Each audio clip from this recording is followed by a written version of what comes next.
Hear that? That's the sound of a patient whose health data is protected from a cyber attack. And that's the sound of a financial system that's digitally secured from bad actors. Right now, there's an invisible war being fought on a digital battlefield that impacts what we do every day. That's why at Peraton, we do the can't be done to help protect the vital systems we rely on. Because if we don't, the alternative is unimaginable. Peraton. Hey, it's Matt from the Direct-to-Video Connoisseur here. Thanks again for listening to the DTVC podcast. Before we jump in, I wanted to quickly let you know that my new novel, A Girl and a Gun, is available on Amazon now, both on Kindle and paperback. It follows Justin, a successful writer whose past as a scriptwriter for a fetish porn site comes back to haunt him and threatens to derail his career. As he's picking up the pieces, he gets an opportunity to make a movie called A Girl and a Gun with a rom-com star. Justin may have bitten off more than he can chew, though, because she's notoriously difficult to work with. If you're interested, you can find the link on our webpage, along with the link to my first novel, Chad in Accounting. If you have any questions, please reach out, and I thank you for the support. Now, on to the podcast.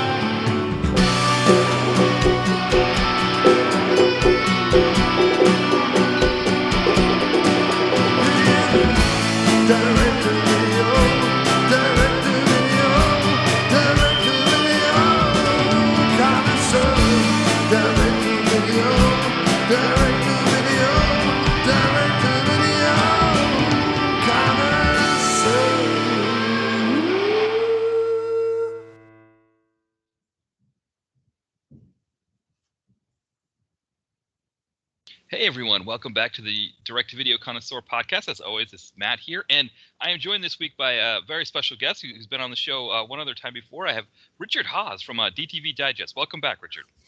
Hey Matt, thanks for having me on again. It was quite a while ago we talked about The Patriot, didn't we?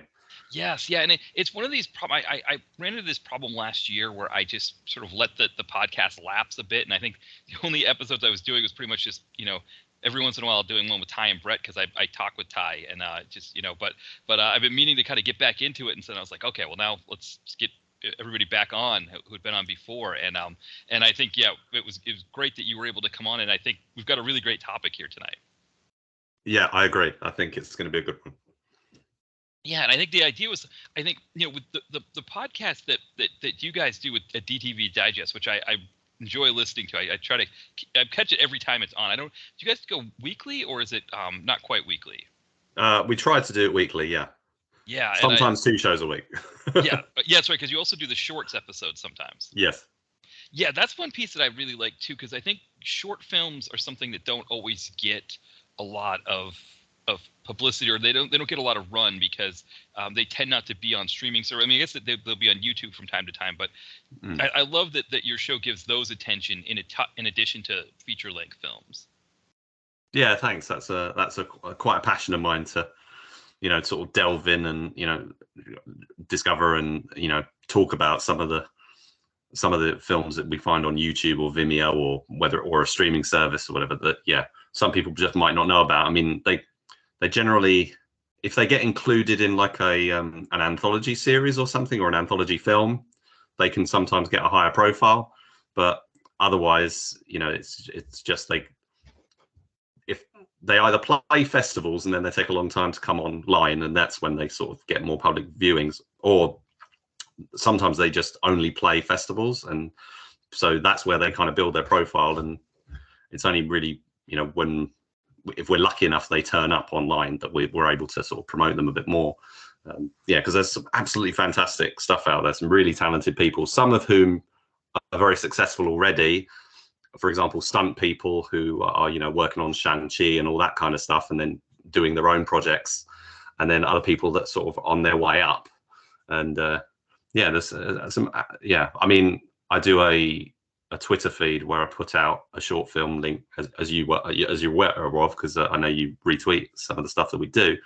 try and put out a short film every single day. You know, there's that many great or interesting films out there that we can just promote one every single day. Yeah, and do you find that the short film is even kind of more of a bastion of independent film now, where because the industry's gotten even to the point where DTV films cost so much to make that there's such a limited group that can actually do those films now? Yeah, well, what's quite interesting is how even the studios are kind of getting in on it a bit more. I mean, the studios have always done short films occasionally, and so for example, a couple of years ago there was one called Battle at Big Rock. I think I've got that right, which was a Jurassic World sort of filler, you know, in between the sequels kind of movie to keep people interested in. So that was a short film, like 10 minutes, but like with a massive blockbuster budget. And then you've got more recently at the start of or mid-March, Sony released one on a new as part of a new series or new YouTube channel, where or not a YouTube channel, but on their YouTube channel, a new brand called Scream Gems. So what they're doing is they're creating short films as proof of concepts to try and gauge interest in a film sort of concept before they then take it to the next level and make it into a feature. I don't know why they're suddenly doing that now. There must be some sort of motivation behind that, but that's quite interesting to see.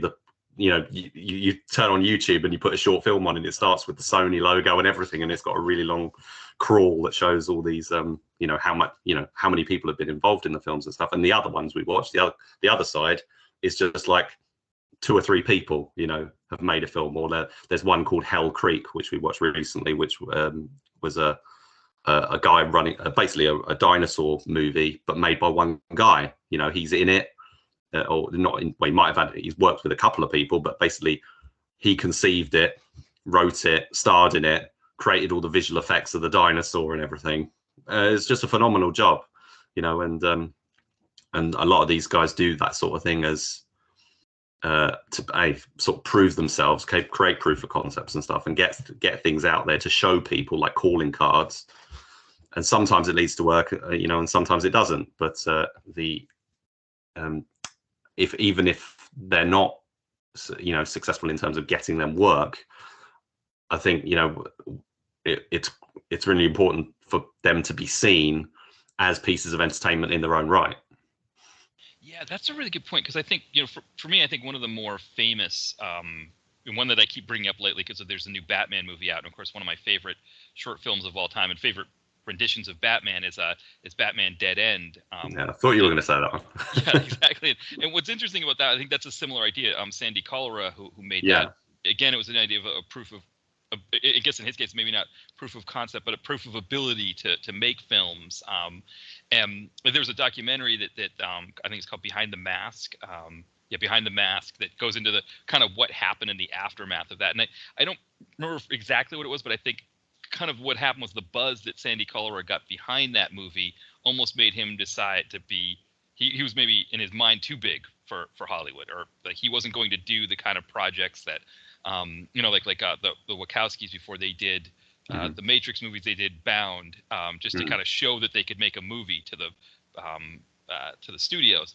And I think it was kind of the same idea, that they wanted him to do some of these movies that, I don't know, maybe they were like kids movies, like Spy Kids or something like that kind of movie. And he was just like, I'm not doing that.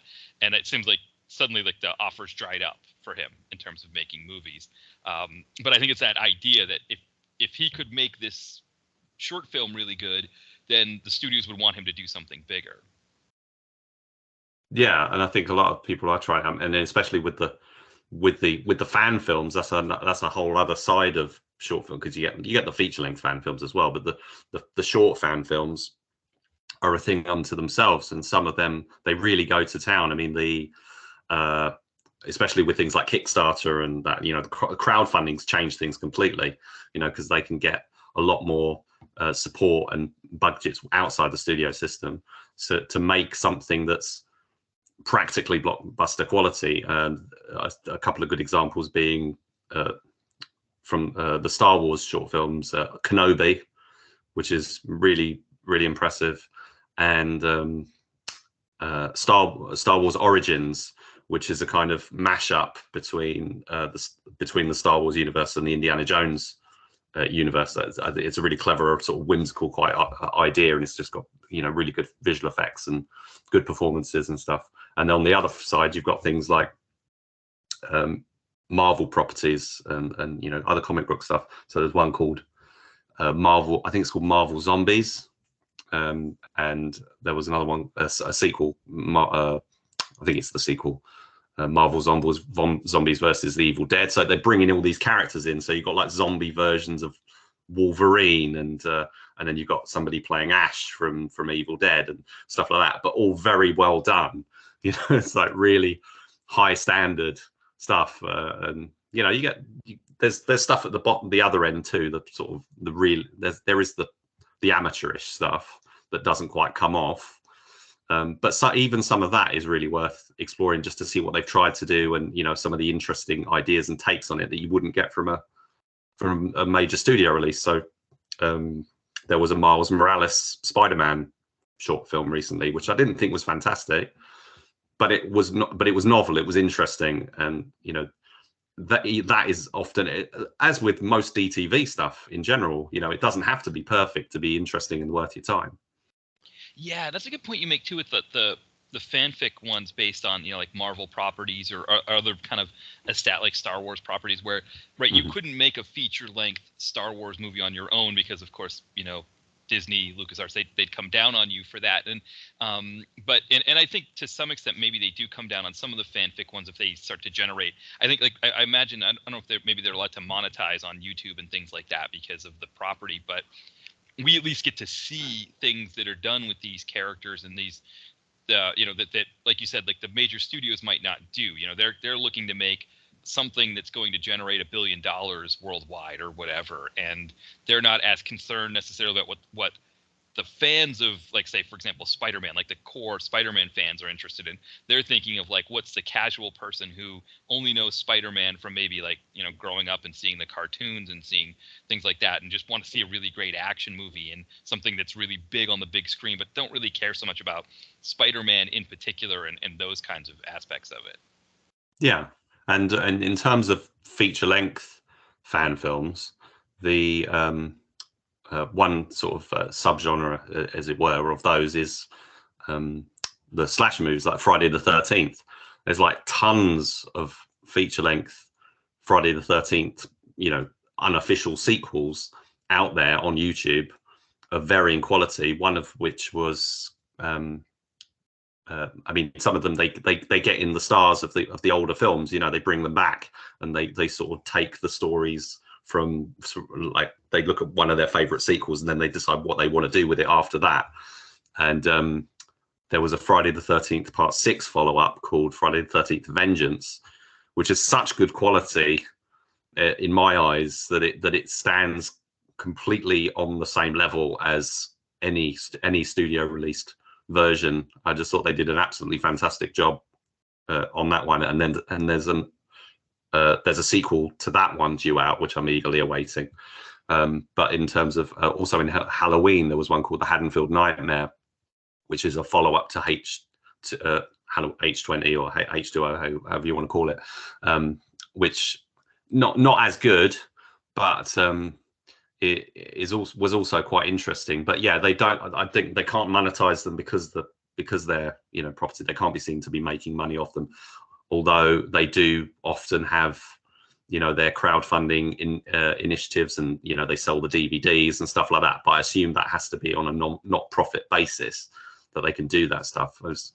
I'm very sketchy on where the legalities are on how much you can use a property without getting into legal hot water. I mean, this is one of the things I'm quite amazed by with, you come across adult versions, XXX versions of properties, and I'm just thinking, how on earth do they possibly get away with using characters like that? And they are making money, those films. Right. So they're selling those using properties by just saying, oh, it isn't, it's like, this ain't whatever, or something, and they're just so blatant about it. I just think that to me that's extraordinary. I mean, but that's another matter entirely. But yeah, short films, whether they're completely new stories or fan stuff, there's just a wealth of stuff out there.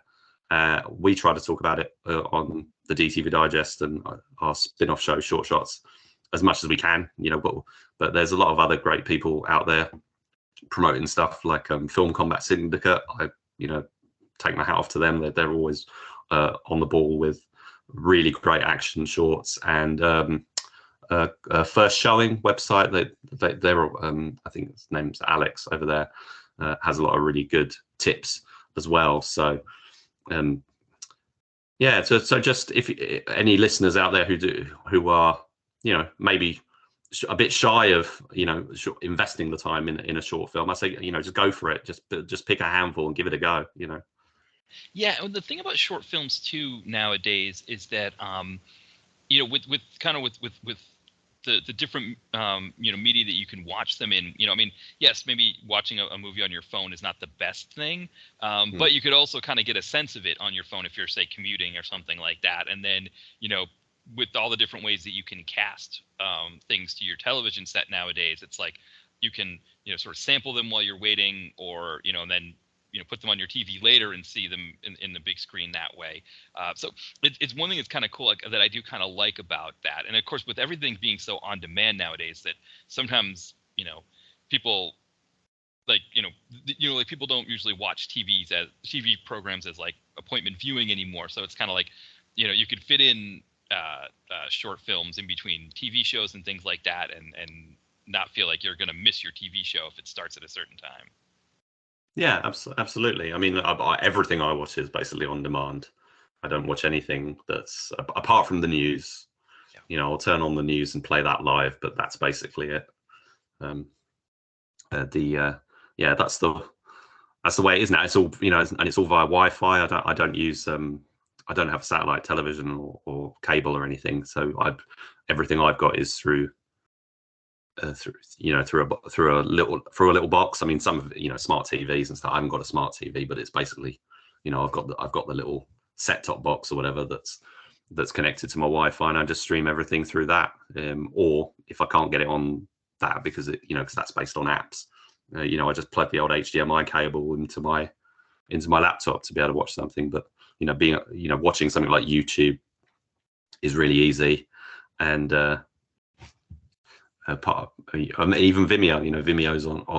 I can tune into that. Or there's an app for that. You don't get not a lot of people use Vimeo.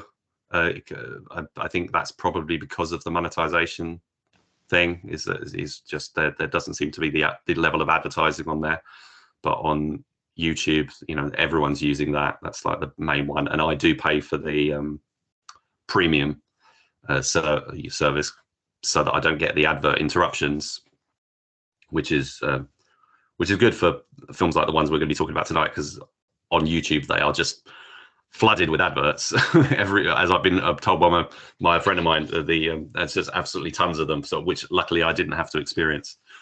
Yeah, it's interesting because I have not noticed that in the U.S. here because a lot of times I will watch movies that are on, but actually now that I think about it, most of the movies that I watch on YouTube that are sort of like uploaded, movies from like the 80s and 90s that just don't have a release anywhere else.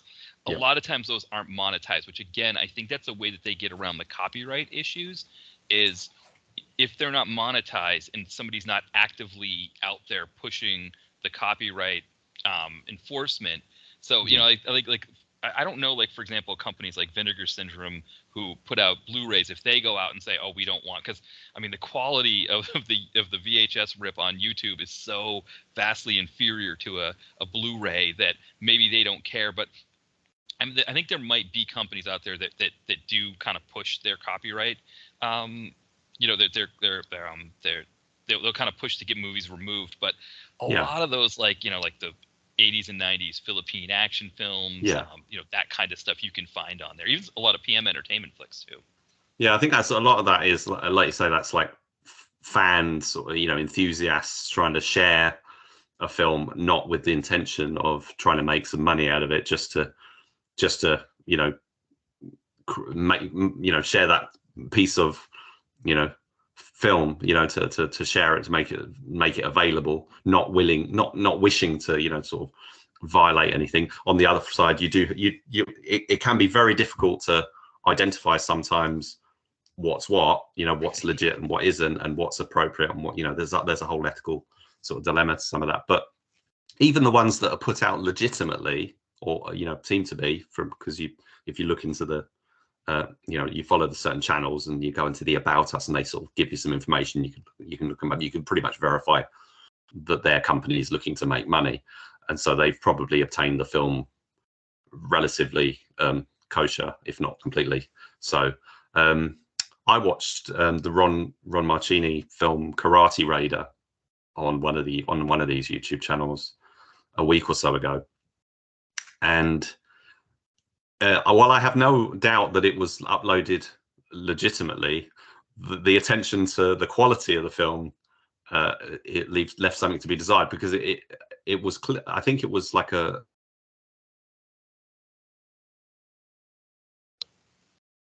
it's like you get the fuzz of like the old VHS sort of fuzz, and then the color drains completely out of the movie, and it comes back like right at the end. I mean, it was still good to see it, but it was like that's the first time, because I don't often watch films that are on YouTube generally, but that's the first time I've watched one which seemed like it, that it's not a pirate copy or whatever, that it was officially released, but still it was very, very sort of shoddy copy of it. Yeah, I think sometimes people will get them off Cinemageddon, or they may rip their own VHSs, which I think maybe where you get that from. I've seen some interesting things. I was telling Ty and Brett about. I watched Frogtown 2 with Robert Zadar, and it was on Daily Motion. And I guess the person who uploaded it, to get around the copyright restriction, they put the video in reverse, or they put the image in reverse on the video, so it's like all the writing and everything is backwards. Oh, I've seen quite a few videos doing that. I always wondered why, but that makes sense. That might be one. That's how it does it, because I guess there's some sort of bot or something that can determine if it's a copyright. Because I tried to make I made a video for myself combining all of Steven Seagal's trailers.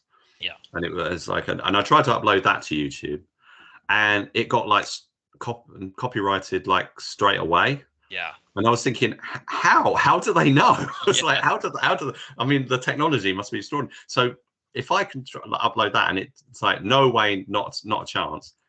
How does all this other stuff seem to get on there? I think there's a massive discrepancy between, something that's a recognizable studio logo or something being identified or something, and something that's made by an independent filmmaker, like over here, I mean, they're all over the place, but as give some examples, like over here we've got a guy called Andrew Jones down in Wales, makes loads of films, and his films are sort of pirated like as soon as they come out. That they don't get taken down. That that if the filmmakers want it, get it taken down, it's not easy for them. And yet something else like a trailer, just me trying to upload a trailer, can get just halted straight away, and I'm not even trying to make money off of it or anything. Yeah, it's interesting. So like it depends. Like for example, here in the United States, one major studio, NBC, TV studio here. Yeah. I remember I posted when I first got my YouTube account set up in the mid 2000s. I posted this Saturday Night Live clip of Alec Baldwin doing his Glenn Ross thing, but he's doing it as an elf with Santa's elves. And I've always found that to be hilarious. And I had a clip of it and I posted it, and within 24 hours it was taken down. But then I kind of, when I first started the blog, the Direct to Video Connoisseur blog, I had a whole bunch of old episodes of Mystery Science Theater 3000 on my computer. And at that time you couldn't post an hour and a half. You had to post you couldn't post any more than 10 minutes on YouTube. So I would post them in parts and post them and kind of get like some traffic to the site that way, because so many people wanted the Mystery Science Theater 3000 episodes. And what ended up getting me clipped with those, it wasn't the people who make MST3K. It was actually somebody for one of the movies. I want to say it was like Rocket Ship XM or something like that.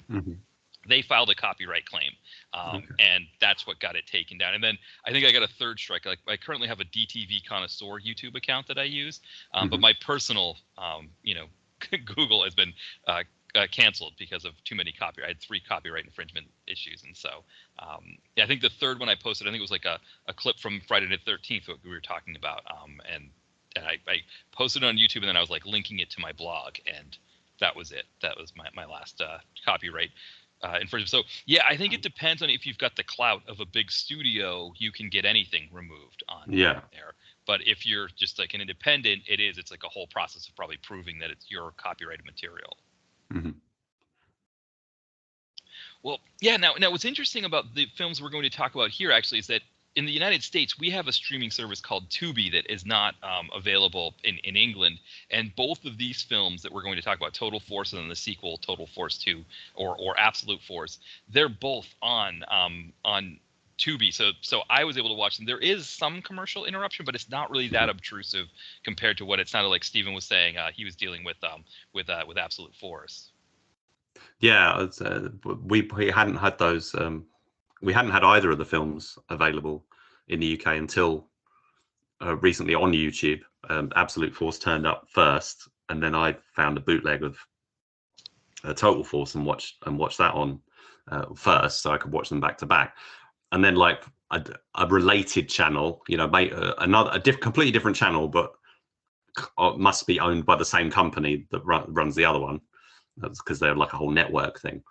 They then have released Total Force more recently, and again Absolute Force they put on the other channel as well. So there's a couple of different. It's on 2 different channels, all each racking up thousands of views. And so the Tubi, I wish we had it. I have contemplated getting a VPN or whatever so I could access it, because somebody I know has done that. But it is really fortunate that for me that they've come out, because this is kind of this is something from like my formative years, like from the mid 90s, of something that I never, like an itch I never got to scratch. Something I saw promoted, this film Total Force in the pages of Impact magazine, saw the artwork, but the film never got a UK release, and it's like been completely sort of impossible to locate for me until the sequel turned up, me thinking that it was the first one just with a different name, then suddenly discovering there's 2 of them was just amazing. So yeah, it's one of the fascinating things about the DTV world, especially when you're looking at the DTV world in like the 80s and 90s, is that it's just as plausible that Total Force could have been renamed Absolute Force, and that's what it is. I know. I think that happened. I think I was talking with Ty and Brett about The Killer's Edge, which a PM Entertainment flick with Wings Hauser and Robert Zadar, where the other name for it is Blood Money. And I think I was calling it Blood Money, or they were calling it Blood Money, or something like that. And it was one of us was calling it by one term and the other by the other, because whichever VHS you have has the different title on it. Yeah, and that goes on today. I mean, you've even got films being released on different titles so you might have it on Prime under one title and on Netflix under another title, or you might even have the same film on one platform under both titles from different distributors. Like I'm sure the Steven Seagal film Mercenary or Absolution, Mercenary Absolution or Absolution, has been listed under those different titles, and also there's a Jason Statham film called Hummingbird, which was a cinema release and everything, but more recently has been turning up on different platforms under the title Redemption, because I guess they wanted to get away from the sort of arty side of the film, and the sort of that title that was perhaps not proving that successful to getting audiences, and just sort of give it a more generic title to sort of provide more appeal, and also potentially make people think it's a different film. So it's funny that we see those same tricks being played even now, and even with higher profile films, not necessarily really low budget ones. Yeah, I think I remember that happened with Steven Seagal with Cartels, which is also known as Killing Salazar, and I think that's what we've got as. Yeah, Yeah, the cable company here in the United States that we use, Comcast, they had both. And I remember I watched Cartels, and I was like, all right, well, let's see this Killing Salazar. I thought it might be like a prequel or something like that. And then I started watching. I'm like, no, this is the same movie. I'm like, this is the exact same thing. I was like, the runtime's the same, the description's the same. And I started it, and I was like, this is the exact same movie. It's just completely, I think they finally have fixed it. They've rectified it recently, but that's what it was for months. It was essentially two different Seagal movies listed there. Now, what's interesting, I think, about with your podcast, you tend to kind of you have like a kind of a group of movies that you cover, and so you can't spend too much time on a certain one. So when you covered Absolute Force for the DTV Digest, you couldn't spend quite as much time as we're going to spend on it today. No, we're gonna take a proper deep dive. Yeah, now I think maybe we'll start with the first one, Total Force, which I think so. Of course, full disclosure, I hadn't seen either of these before you mentioned doing them for the podcast here. But Total Force has 2 external reviews. I don't know if you want to guess what one of them would be. Well, I know one of them's Comeuppance Reviews, obviously, yes. But they haven't covered the sequel, as far as I'm aware. No, they couldn't. They couldn't find it. The other, they did do the other Stephen Kamen movie. So he's directed 3. The other one is called oh boy, it's like something like I watched it because it's also on Tubi, so I had to see it. Oh, see, I really want to see it because I've watched the trailer. Yeah. And the trailer looks really good. I mean, it looks like it's good quality. But the For Love or Death or Soul of the Avenger is what it's called. So they knew when they reviewed it, it was Soul of the Avenger. But on Tubi, it's listed as For Life or Death. And it's got a huge cast. It's got James Liu. It's got Kato Kalin, who's kind of infamous here in the United States. Richard Norton's in it. Benny the Jet. Euclides. Yeah, exactly. Karen Shepard. So what's interesting is we start to talk about these films here. For Life of Death, it's almost, because if you see it listed, it's almost like in between the 2 that we're going to talk about. It's almost like Stephen Kamen. He's still like kind of learning his craft by the time he gets to Absolute Force. That's probably the best way to describe how For Life or Death goes. Yeah, it's funny because I watched the trailer and it got me really pumped for the film, and then I watched a clip because Kamen's got his own YouTube channel where he's got various clips and trailers, and the clip of it was very much rougher and more in the style of Total Force, let's say, than the sort of the other side. I mean, I think because it was co-directed, I think the action was probably handled by the other guy who's got like a full stunt career, from what I could tell, and like has done different things. But I mean, seeing a movie with James Liu in the lead is always interesting, and that's a must see for me. But it's really obscure. Cannot find that over here. That would be a good reason for me to get access to Tubi to try and see that, or hopefully, you never know, might turn up on YouTube or something. But I definitely hope to see that one day. Yeah, I think it's worth seeing, especially now that you've seen we've seen the other 2. It's definitely, I think it's worth checking out. I don't know if I would recommend it as beyond our maybe again more for completists. I think probably, or for people that are listening to this who are really into the DTV world, it's worth checking out for sure.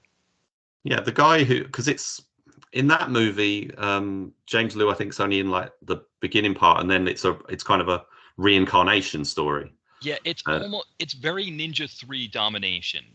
So he puts his spirit into this like homeless man who then. Well, I'm pretty sure is Jacob from Lost, yes. or really looks like him. Yeah, I don't know. Yeah, that could be because the actor has done other stuff, so it's very possible that's what. That's certainly who he looked like. I mean, it was about a few years before Lost, but it could quite possibly have been him. I'd have to check, but. Yeah, let me pull it up and see, because you're right, it could have been him. The actor's name is Mark Pellegrino. So he very well could have done Lost. Let's see. Yep, Jacob on Lost. Yep, that's exactly who it was. Oh, it is, right. Yeah. So I knew because he did a few other things I think that I had recognized, but he was in Dexter. So it's interesting actually now because when you look at the cast, for us in the DTV world, he's probably not the biggest name, but yeah, when you look at from the sort of the overall entertainment world, he's probably the biggest name who comes out of that movie. Yeah, which is a strange thing to think of, right? Isn't it? Right. Sure. But yeah, so this is these films, as you say, are from this guy Steve Kamen, who I wasn't familiar with, but has done quite a lot of having looked into it, he's had quite a varied career. But as you say, he only directed these two, and co-directed that other film, and hasn't directed anything else. But he's done lots of other things, but was mainly a writer. And I think the thing that I found most interesting in sort of looking into things a bit more was when we'll get into obviously the films in a bit, but when I was watching Total Force, the director that I thought of immediately, whose films were kind of similar quality, was J. Christian Ingvarsson. And then I look up and I find that actually Kamen worked quite closely with Ingvarsson, co-writing a number of his films in the 80s, including Hangman, which is probably the most widely distributed of those films because Sandra Bullock's in it. I've not seen it, but that's the one that every low budget DVD seller was because they just slap Sandra Bullock's face on the in really big or make the letters even though she's not the character in it. But I've seen like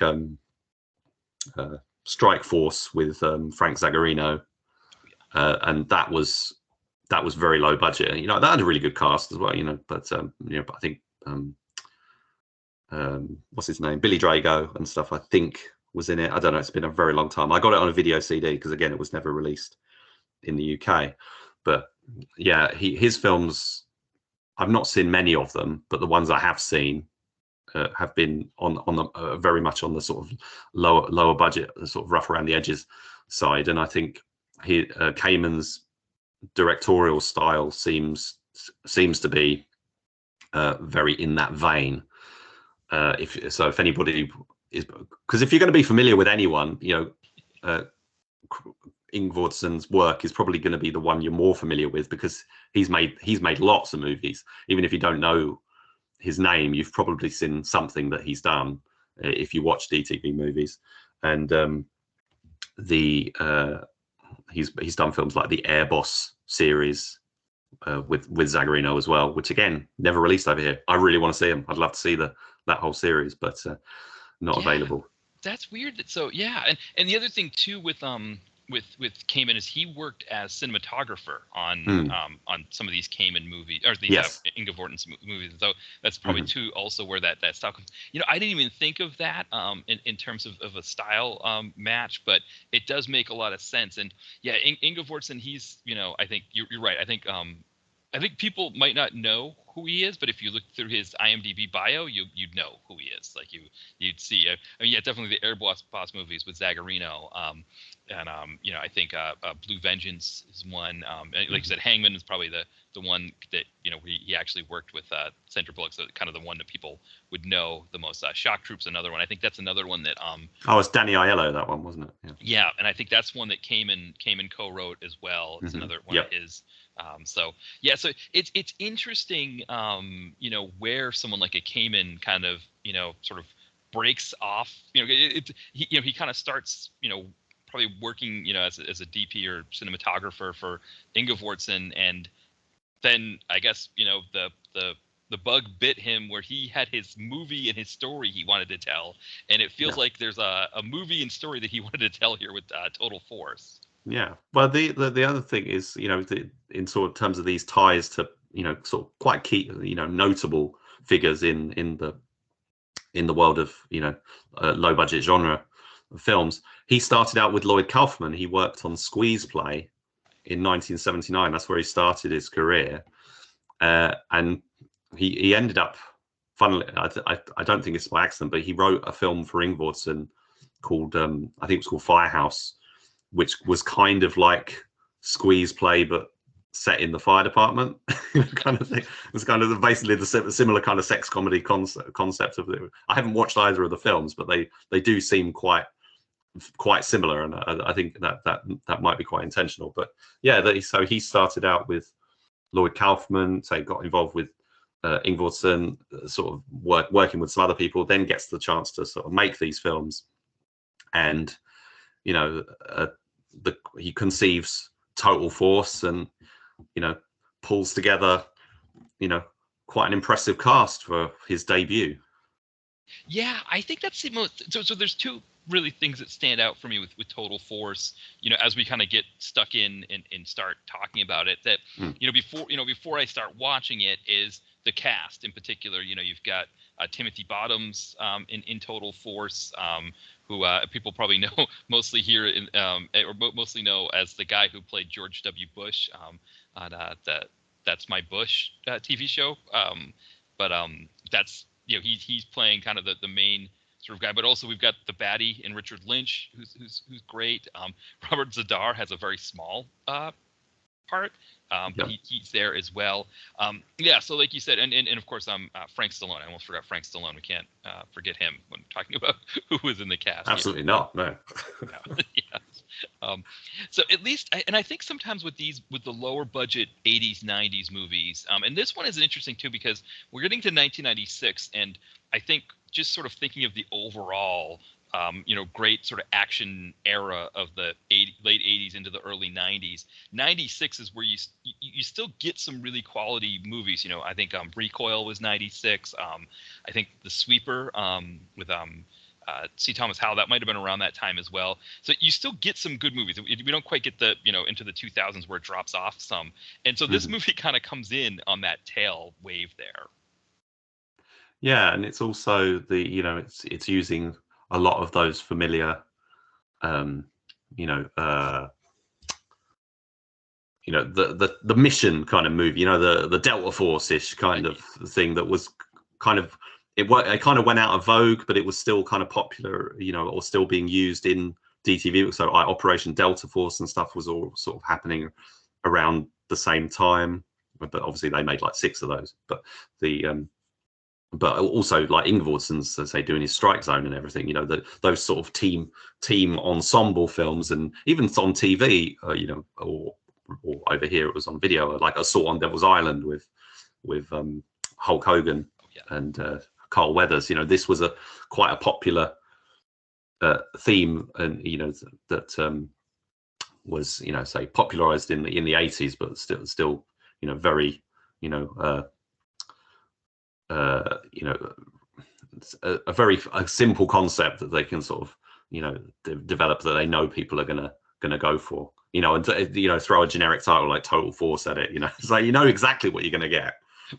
Right. And what's interesting about this, well, you don't actually, because that's the thing with this movie, is you don't get that. right. I think this is a movie when we start talking about this one, I think, and we'll kind of get stuck in here and kind of go through it here. But maybe before we do that, before we get stuck in talking about Total Force between these two movies, Richard, what were your overall thoughts on this movie? Well, it's not what you expect. I find it fascinating. It's just, it really surprised me, and I kind of couldn't believe what I was watching, and and it just made me just fascinated with it. So that's why I've kind of become almost obsessed. I mean, it's like, it was not at all what I was envisaging. What I've waited 30 years of my life to actually see it. Because I didn't even know if it actually got made. I'd never really looked into it on the IMDb, see if it was listed. But because by that time, a lot of time had passed. But to finally see these movies, and it's just like, and this one in particular, it doesn't play out like you think it's going to. But I'm just fascinated by the experimental kind of quality to it. I think it's just and I really enjoy some of the, I think there's some real standouts in the cast for me. I enjoyed a couple of the performances, which I'll get into, and seeing, for example, Richard Lynch playing opposite his brother Barry, who I've seen in Ticks, but I haven't really seen in anything else. And just to get to see these guys have fun on a very low budget sort of set, but they're clearly enjoying themselves. Barry in particular seems to be having a good time, and that's the kind of stuff I really enjoy. And this is what I take away from this movie. I think it's not great. I wouldn't say it's a good movie. I'd say it's a very bad movie, but it's also kind of an extraordinary movie in some ways. Yeah, well, I think that's what struck me about this, and there's almost a sense too. And maybe we'll get into this a little bit when we get into the second film, because the second film feels like it's a much more competent '90s DTV actioner, and I do kind of wonder if something happened to the footage, like with the first one, with this one, Total Force, and a lot of these like crazy MTV edits that we get where like things are displayed. I wonder if maybe something went wrong and he just had to like fill with as much as he could and do what he could to try to fix it, because I don't know because they're vastly different. Right. I mean, there's none. The second one is a much more typical, straight down the line, confidently made, very routine action movie. But this has got wild camera movements, and there's the film's got it's got the low budget, so maybe that's why it's got the stock, but it's like Ed Wood level stock footage. Right. There's like so much stock footage. It's almost like they assembled the movie based on stock footage, but they're cutting to things every moment. Somebody's saying something, and they'll use that as an opportunity to put inserts of like a rocket and a satellite and an explosion. It's like I've never seen anything to that degree before, and the second one doesn't do that at all. No. There's none of that. It's extraordinary. Yeah, I mean, my thought when I was watching, and there was a year between them. There was only a year between those two movies. Right, exactly. Almost like they were made together almost. And yeah, I think when I was thinking about like the way it was edited, the thought that came into my head was MTV, like a music video that you just think of like a what's it, like Jesus Jones Right Here Right Now, where they're just just throwing in current event clips, or that used to happen a lot, especially in the early 90s. You just throw in like images of the Berlin Wall falling, mixed in with the band playing at a club or something like that, and then an image of a cockroach crawling across the screen, and then back to the band or something. It almost had that kind of that feel to it, like and then the film doesn't really have that pace throughout, but at the very beginning in particular, it's just almost like constant every 2 seconds. Yeah, and that's why I say I think that's got this experimental quality to it, because he can't rest. It's like there's insert the footage, add a voiceover, swish the camera around, do multiple cuts of the same moment. It's like repeated, repetition of moments and things. It's all over the place. But say that oddly just makes me want to understand a bit more. Was he trying to go for some sort of was it music video? Was it Eisenstein? Is he trying to go for?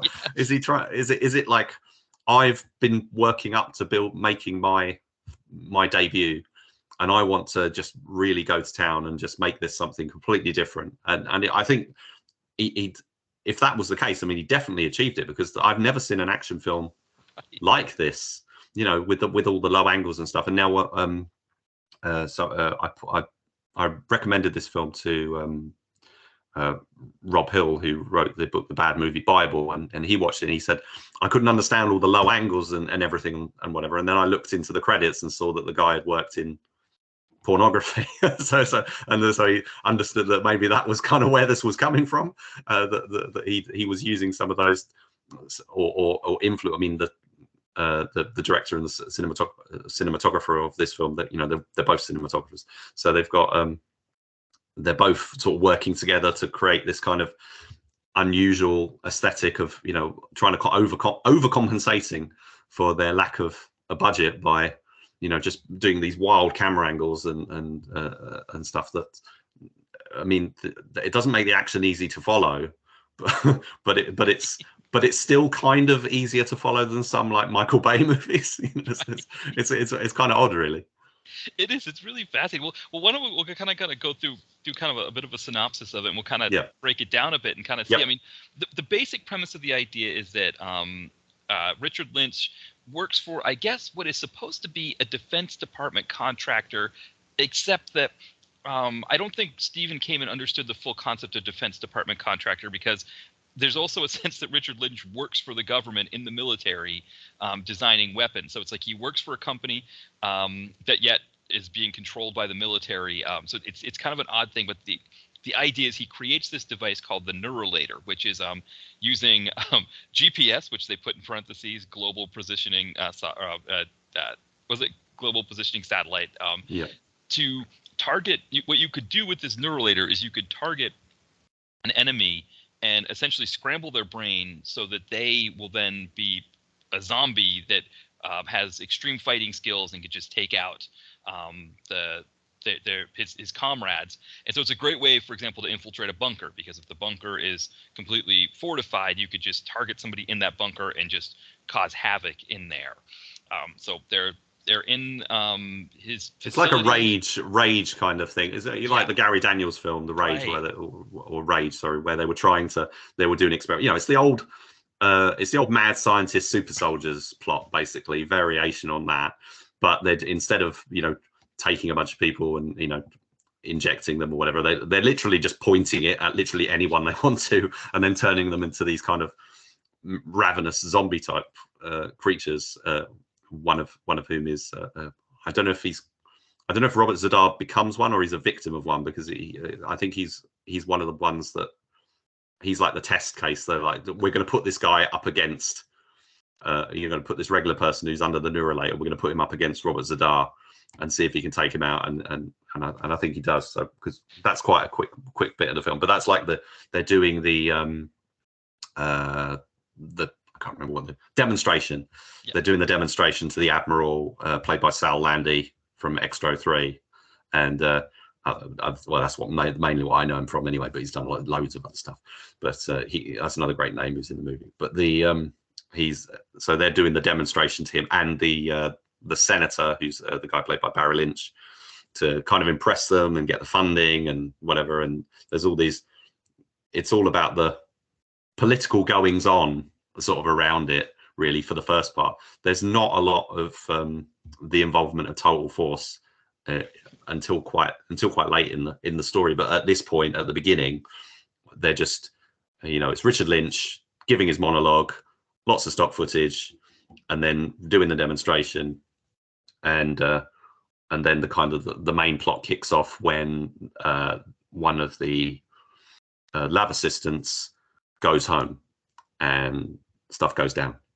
Yeah, we find out that the Neurolator, which it's interesting, we find out that the Neurolator has this thing that we don't ever, like later on in the movie, they don't actually bring this plot point back, but we find out that the test subject was able to pass the Neurolator energy onto the lab assistant to then turn him into a zombie. Yes. And then he goes home to his friends when they're watching what's supposed to be the Green Bay Packers game, but I think it was Canadian football that they were watching. I'm not sure exactly what it was, but it definitely wasn't the Green Bay Packers. But and they also never call them the Green Bay Packers; they just call them Green Bay.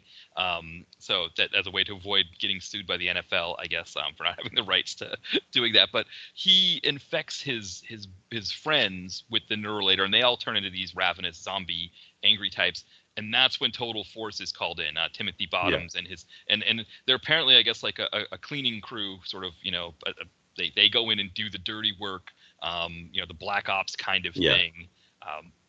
And then when they do their job, Richard Lynch, who the issue is that the defect in the Neurolator is the fact that not just the fact that you can pass it along to somebody, but also the test subject was supposed to self-destruct, I guess, or his brain was supposed to scramble to the point that he died after, and he didn't die. And that's where the issue comes in, is that they don't like the fact that he didn't self-destruct.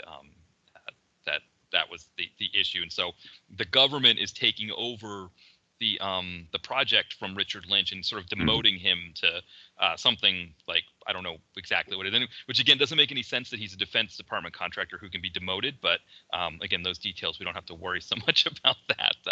he's demoted, and then Richard Lynch, as a way to sort of get back at things, first I don't even know if we could call it framing Total Force, right? He just makes up some story about Timothy Bottoms like going to that house where the lab assistant was and buying drugs from him.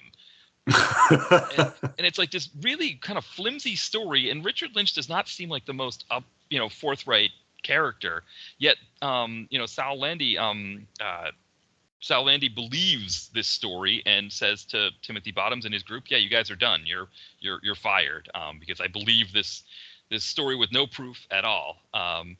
And they repossess everything, including pictures on the walls. Anyway, yes. I just want to backtrack to the lab assistant going home and that all kicking off.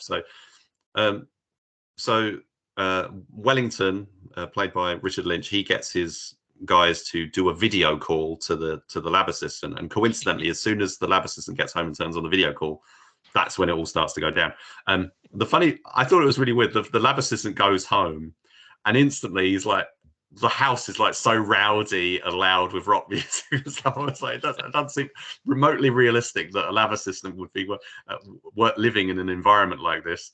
And then maybe it is, I don't know, but it just seemed a bit wild. And then they sort of start, fighting and beating each other up and stuff. And they do these sort of visual effects things, and it reminded me of it's probably not the right reference, but like a Talking Heads music video was kind of what came into my mind, like same as it was, kind of thing. It's like, look, this geeky guy with the sort of with his lab coat on and stuff, and just sort of going, and it just goes crazy. And then Total Force go in, and they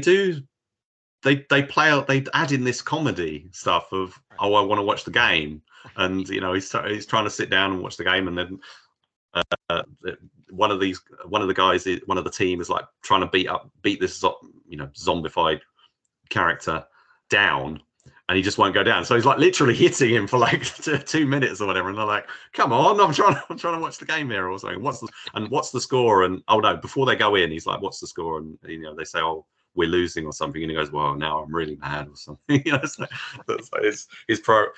got very weird, and this will continue through the movie. Is like these weird, bonding, I guess, sort of character sort of moments with the characters, adding in these bits, because like they go to the bar and everything later and stuff. But at this point, yeah, it's a bit, they take out the they pacify the situation, I guess, sort it out, but then they're sort of thrown out to dry, hung out to dry, and yeah, it all does happen very quickly. And what I could never understand was, or what I can't understand from seeing it is, and as you say, this is the confusion of the relationship between Wellington Industries and the government, is when it all goes wrong, Wellington calls in Total Force. And I'm just thinking, well, surely that wouldn't be his place to do that. Exactly. Because if they're a government, unit,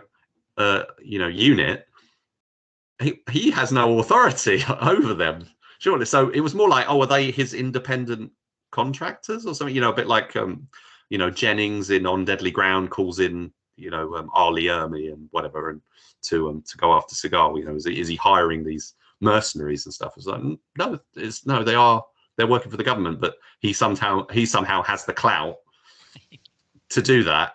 So I didn't quite. But again, that's probably just they probably just didn't think that bit through, and that just adds to the film's charm, I guess, to me. Well, because you at the very beginning, Richard Lynch says something, or they say something about, I think it's the narrator says something about like all of the major players of the military industrial complex come to this thing, and yes. I think it's what it is. I think Stephen came and didn't understand, or maybe I don't think he understood what the military industrial complex was. That it's sort of like a bunch of companies that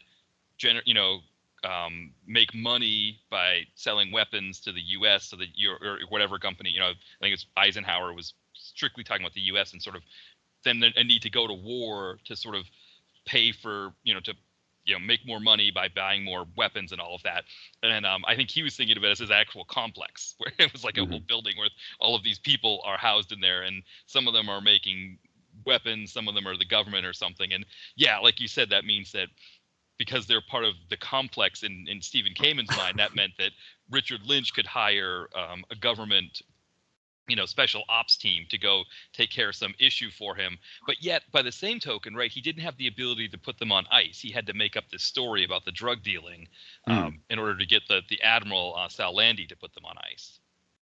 Yeah, so the thing, so we've had all this exposition and build up. So Total Force come in at the 16-minute mark, and that kind of, so this is where Timothy Bottoms actually appears. So this kind of reminded me of later films like Submerged with Steven Seagal, where there's all this build up before the actual hero and his team actually come into it. Because I always thought with Submerged it was really like unusual. I was like, geez, it's like 10 minutes into the film and the heroes haven't actually come on yet.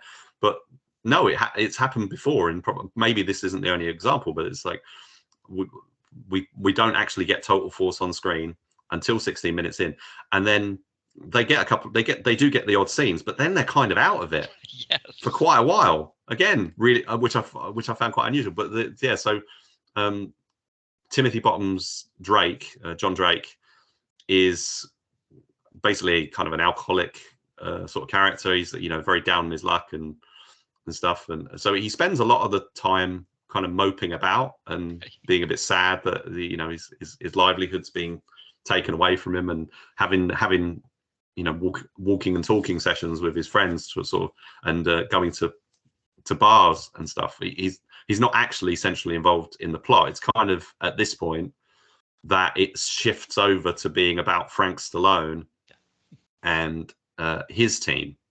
So we kind of the movie focuses on was it Jack O'Hara is the name of his character? I'm just trying. Jack O'Hara as international terrorist. Jack O'Hara as the voiceover narration sort of tells us, and I like Frank Stallone. I've got to be honest. I enjoy seeing him on screen. I think he definitely has a presence. Yes, you do see his brother in him clearly, but at the same time he is very much his own man. So I was not disappointed by Frank Stallone in any aspect of this movie. I think he brings more in some senses. I think he brings more to the table than Timothy Bottoms does. Both good, both good. Timothy Bottoms being a good actor in his own right. I think he's not quite right for the role, whereas I think Frank Stallone is right for his role.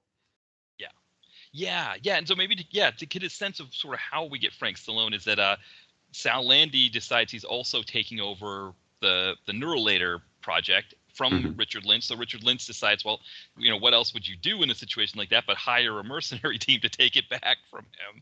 And so that's how Frank Stallone, international terrorist, and his team, they get called in to essentially go into this bunker area where the Neuralator was in the first scene and take it over. And I have to agree with you. I think Frank Stallone and his team were much more compelling than Total Force, because we have Frank Stallone in particular, who is great.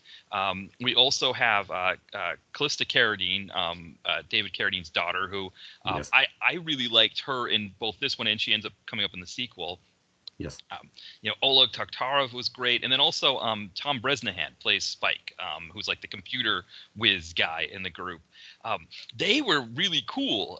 In a way, it's kind of good that they take over the film because essentially a huge chunk of the middle is both their plot to infiltrate this and then the actual carrying out of the plan to take over the whole thing.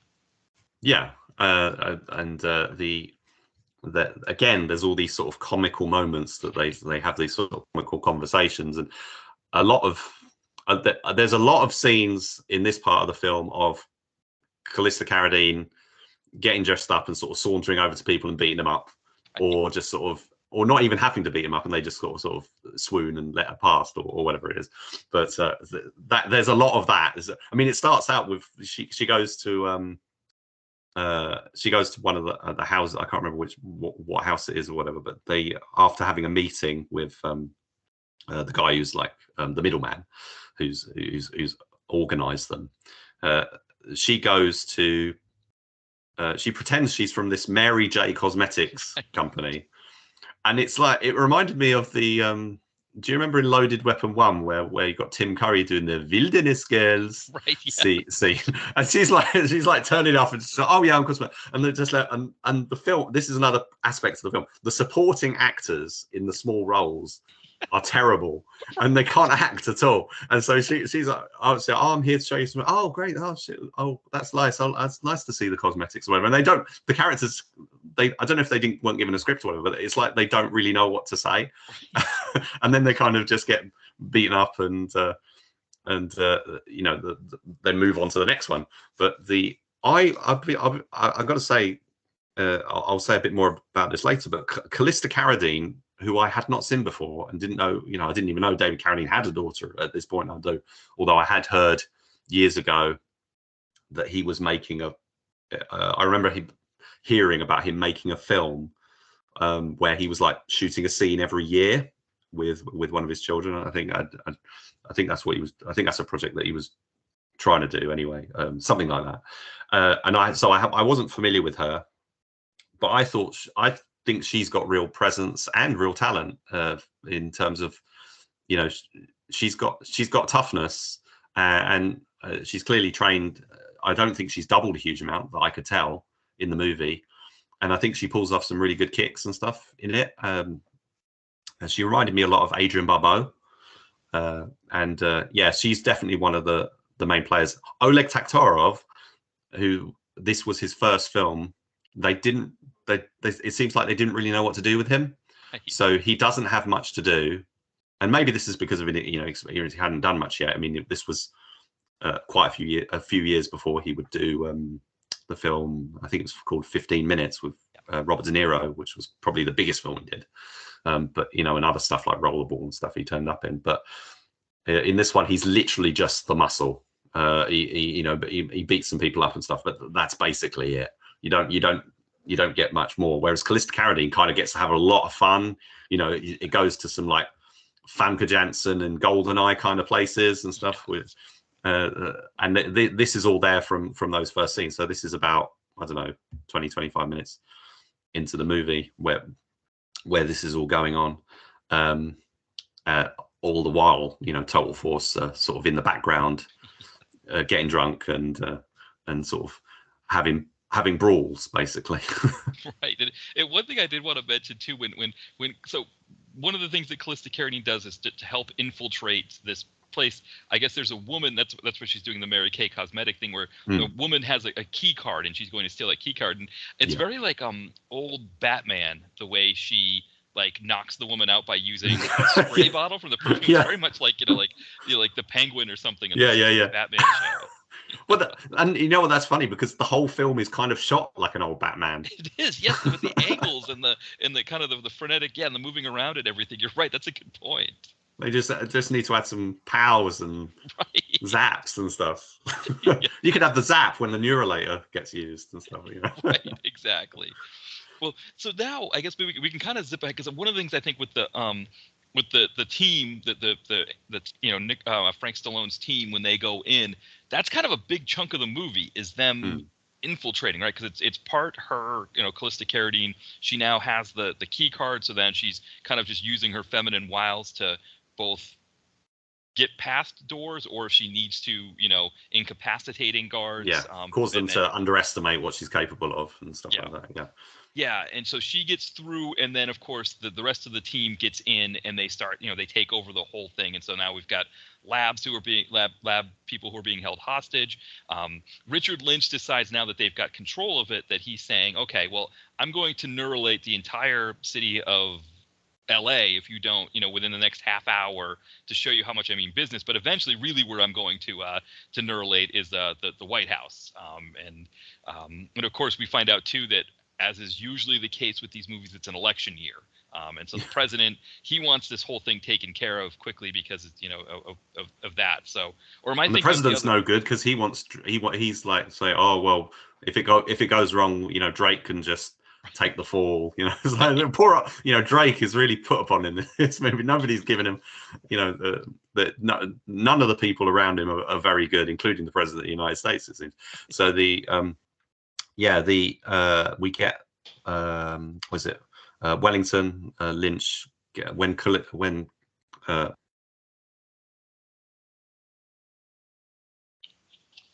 in the central thing, he hooks her up with the senator, played by Barry Lynch, so that she can go and get what's her objective there when she's going for the senator. I can't remember what because he kind of it's kind of a fortuitous moment because she's just arrived and and the senator's just arrived and he's talking to Wellington. They go, oh well, if you go and talk to my colleague here over here, she'll and what he's basically doing is saying, oh, because he's a bit of a sleaze, the old senator. Right.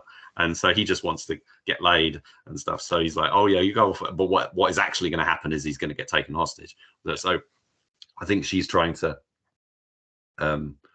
basically knock down his defenses and ultimately take him hostage. But there's a bit of a seduction thing sort of happening, which is almost completely pointless because if she's just going to take him hostage, right, why does she even need to do that? So I think again that's her character having some fun because she's a bit like that. But there's a lot of action in this point. There's lots of gunfire, lots of fights. Crazily shot and stuff, but very entertaining. But there's a lot going on. I can't say there isn't. It's not dull. It's not like an asylum movie where it's just people chattering and stuff. There's a lot of things blowing up, things getting knocked down. Stuntmen falling down things and whatever. I do give it credit, and that increases as the film goes along.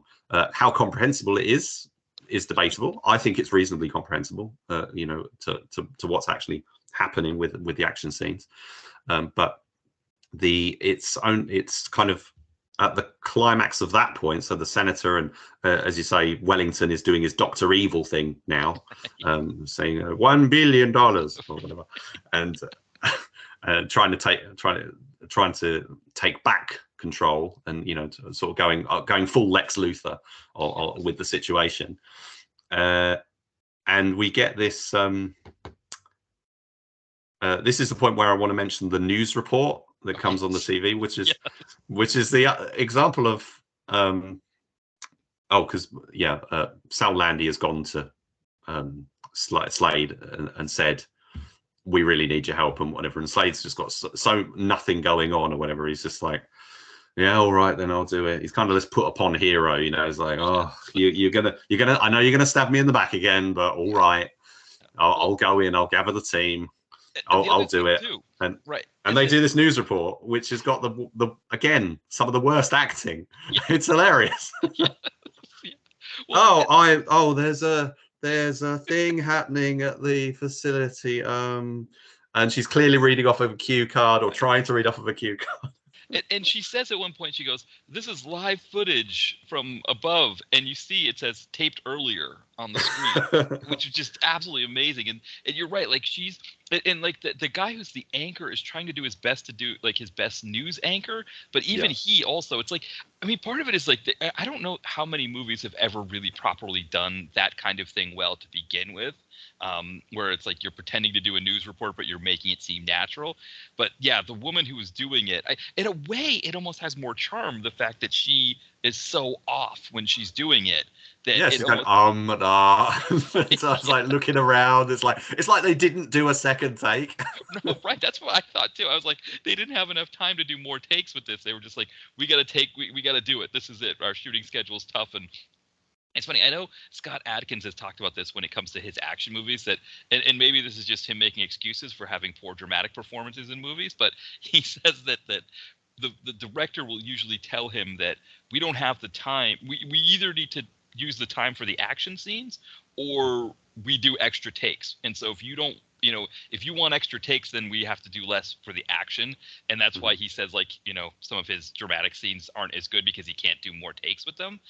Again, maybe it's an excuse, but it kind of maybe explains what we saw here with that new scene where they were just like, that's it, we got it, it's in the can, let's move on. It'll do it. But again, that kind of adds to the Ed Wood sort of Plan 9 from outer space kind of quality to this movie. It's like, shoot it, go, edit it, and people won't notice. The story is so fast paced, nobody's going to worry about the little things. It's like, when they're not going to notice Bela Lugosi's cape falling off. But yeah, so they do the news report, and that's when kind of I think that's kind of kicking. This is where the next part of the story kind of kicks in, if I recall correctly. Yeah, and I think for me, this is where the film is. It still has some craziness going on, but from a straight ahead action point where we get total force going in to infiltrate, the kind of take over from the hostage, so you've got total force going in to confront the terrorist group, and then at the this is at the hour mark, by the way. So this is an hour. Right, so we're into just the movie. Total Force are going to do their thing. Exactly. So we've only seen Total Force one other time. I mean, they get into a bar brawl, which is funny too, because they get into the bar brawl, and that's when Landy comes to say, "Hey, we need you back." And it's like, So Timothy Bottoms is completely drunk, and he's just been punched multiple times on the face. So probably also has a concussion, but now it's like perfectly sober and ready to do this Total Force thing. It seemed like and he's the best, apparently. Right, exactly. Yeah. So they're going in, and then Richard Lynch, I guess the demands are met for him with the $1 billion, and he decides he's going to, one, escape in a helicopter, but two, he's going he tells his assistant to neuralate all the hostages, with the idea being that the hostages will then fight both the Total Force and Frank Stallone's team, and then also maybe if Frank Stallone and Total Force don't kill each other, the neuralated hostages were. So it's kind of every man for himself at this point is what Richard Lynch is hoping to create. Yeah, and I think they're also aren't they also plotting to, like the president is like basically saying, "Oh, we'll just maybe bomb them all anyway at the end of the day." I don't know, I can't remember, but so they got so here's the thing, so they neuralate the hostages. Now, how does the neuralator turn everyone into skilled fighters? Right, and because we even have like women who, obviously in real life they're skilled fighters, but the best that we can tell that these women in cocktail dresses are just there to make people like the senator more amenable to whatever they need to be amenable towards. I don't even know why they even need to be amenable, but that's the idea, is that they're supposed. I mean, I get the sense too that they're women of the night. I think too that Richard Lynch is hiring them, or they work for the company. But yeah, they're just sort of there as women that are supposed to be hostesses. They're credited as hostesses in the credits. That's right. Yeah, but the neuralator suddenly gives them massive martial arts abilities that make for really entertaining fight scenes, but have no explanation. No, and this is where a lot of this repeating camera, either from a different angle or just kind of repeating shots thing happens. Somebody will deliver a kick and then it'll be the same, or sometimes even the same sound effect. You'll hear it like twice, and then. So was that what? I know you're just showing me the same thing I just saw, but again, we've that's something.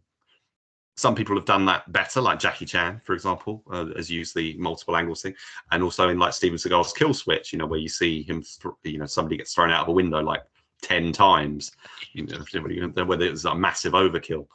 This one, it's like I think they were going for more, an exciting sort of alternate take, Jackie Chan sort of thing that they would do, but it just comes off as kind of weird repetition, and there's a lot of it, but it's quite fun. And I some of these people, they really can kick and spin, and there's guys jumping around and stuff.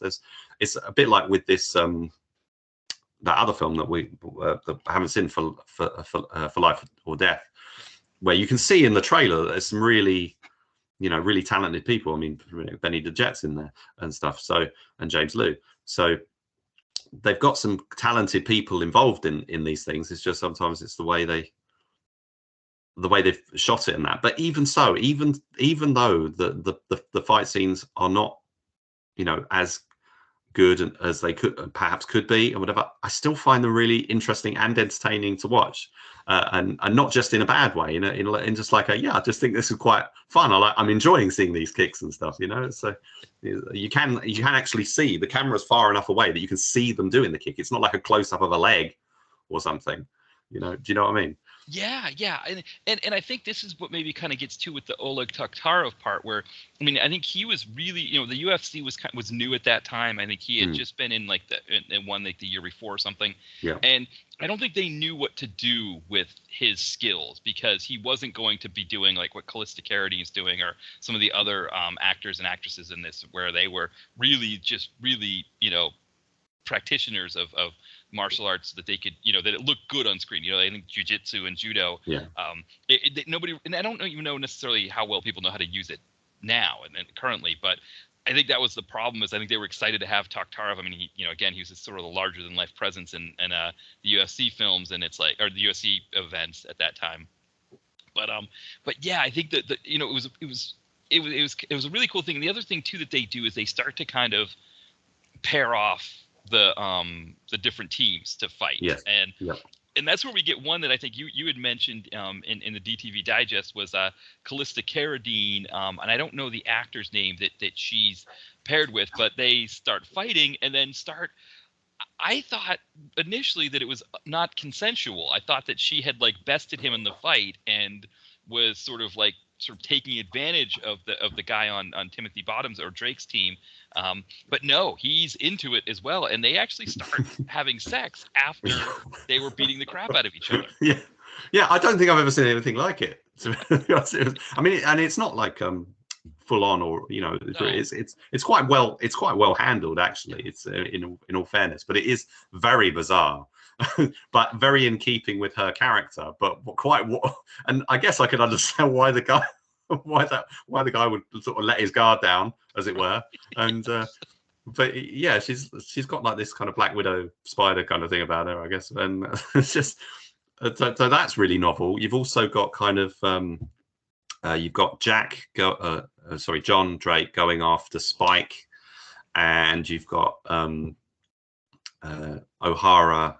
Who does O'Hara end up encountering? So him and Timothy Bottoms meet each other.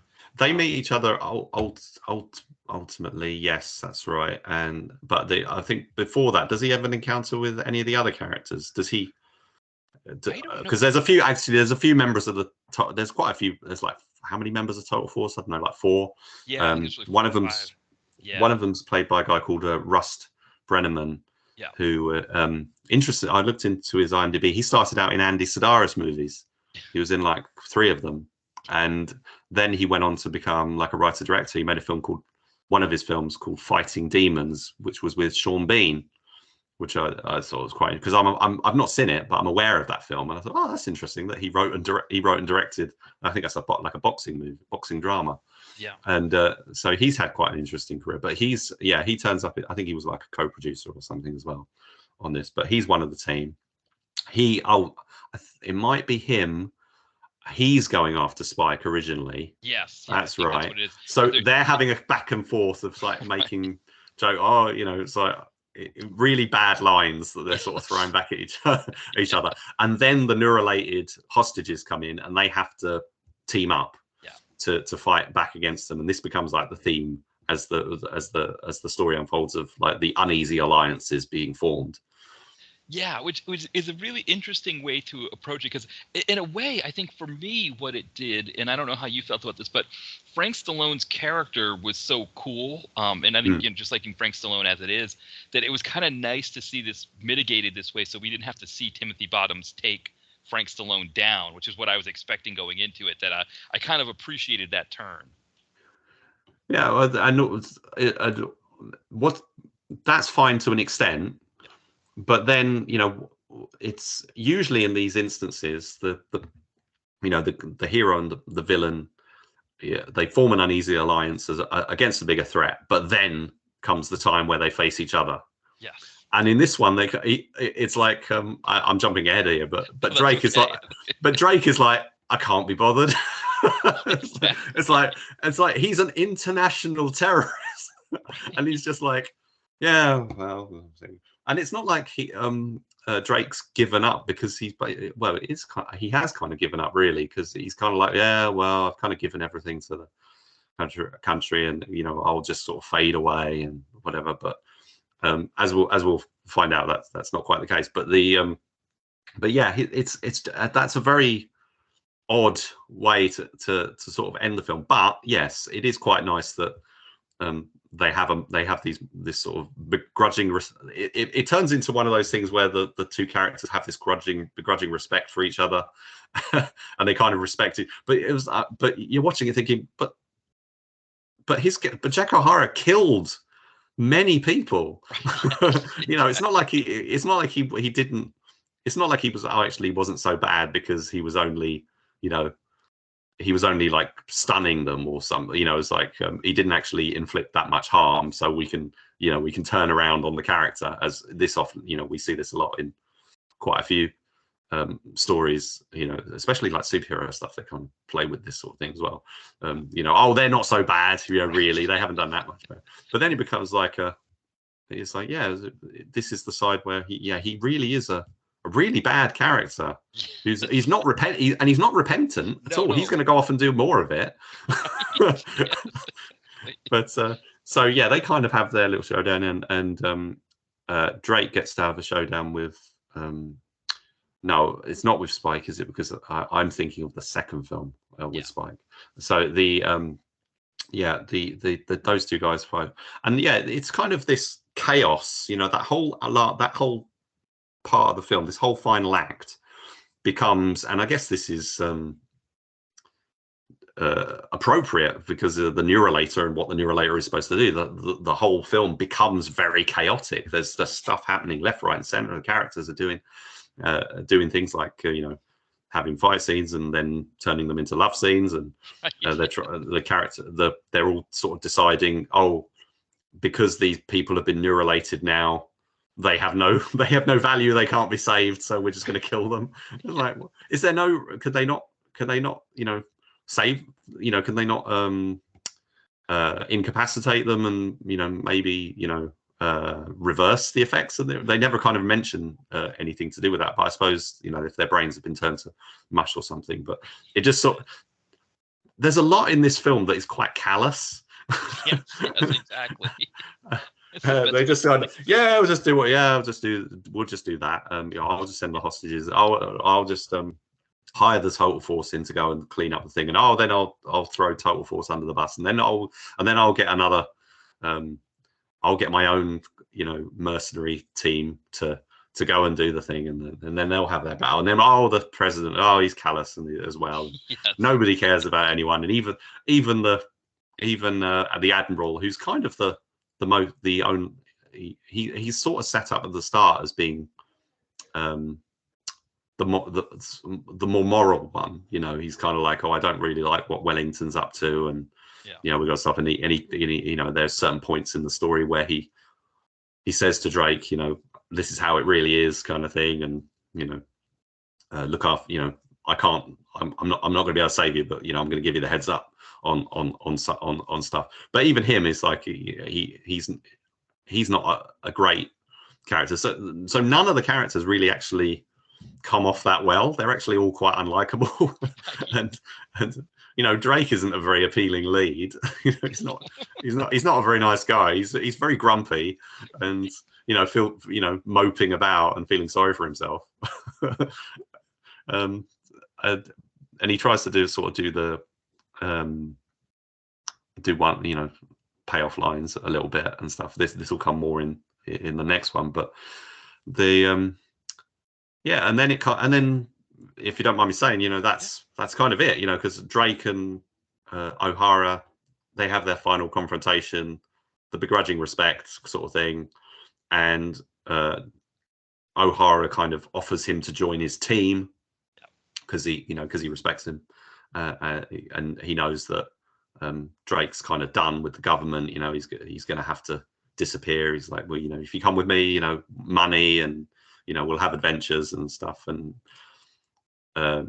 Drake just kind of slopes off and says, "Ah, no, I can't. No, I'm just gonna go into a corner and just sit in a chair with my booze, and that's enough for me," and whatever. And then credits roll. Yeah, and I should point out too, because we kind of missed, but it's so very like almost like an afterthought. Richard Lynch is trying to escape in this helicopter, and they blow the helicopter up. And I don't remember how they did it. Did they use the satellite to blow it up? They kind of use the Neuralator or something, or the satellite. But the Neuralator can also be used to blow stuff up, apparently. Yeah, so it's or they get control. I don't know.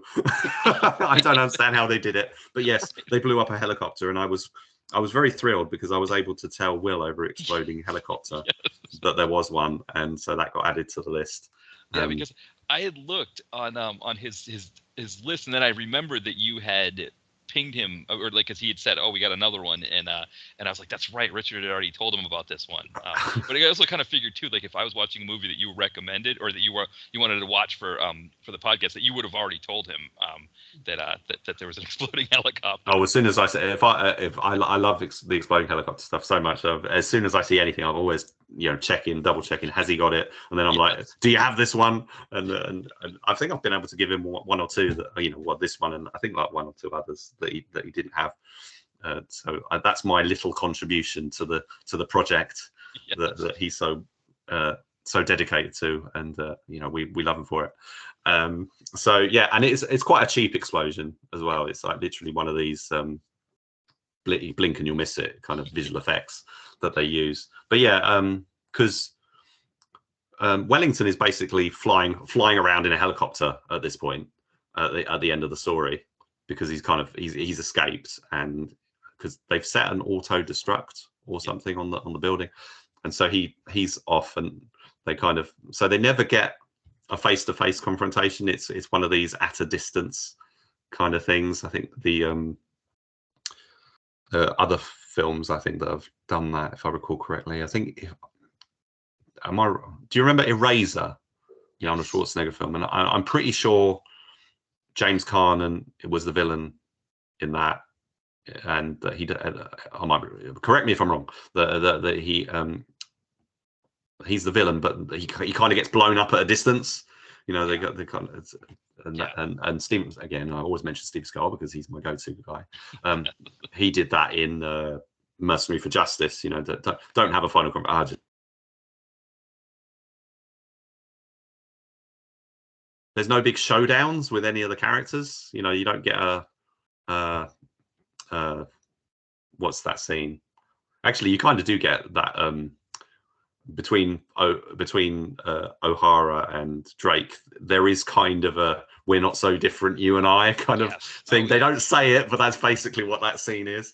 But there's no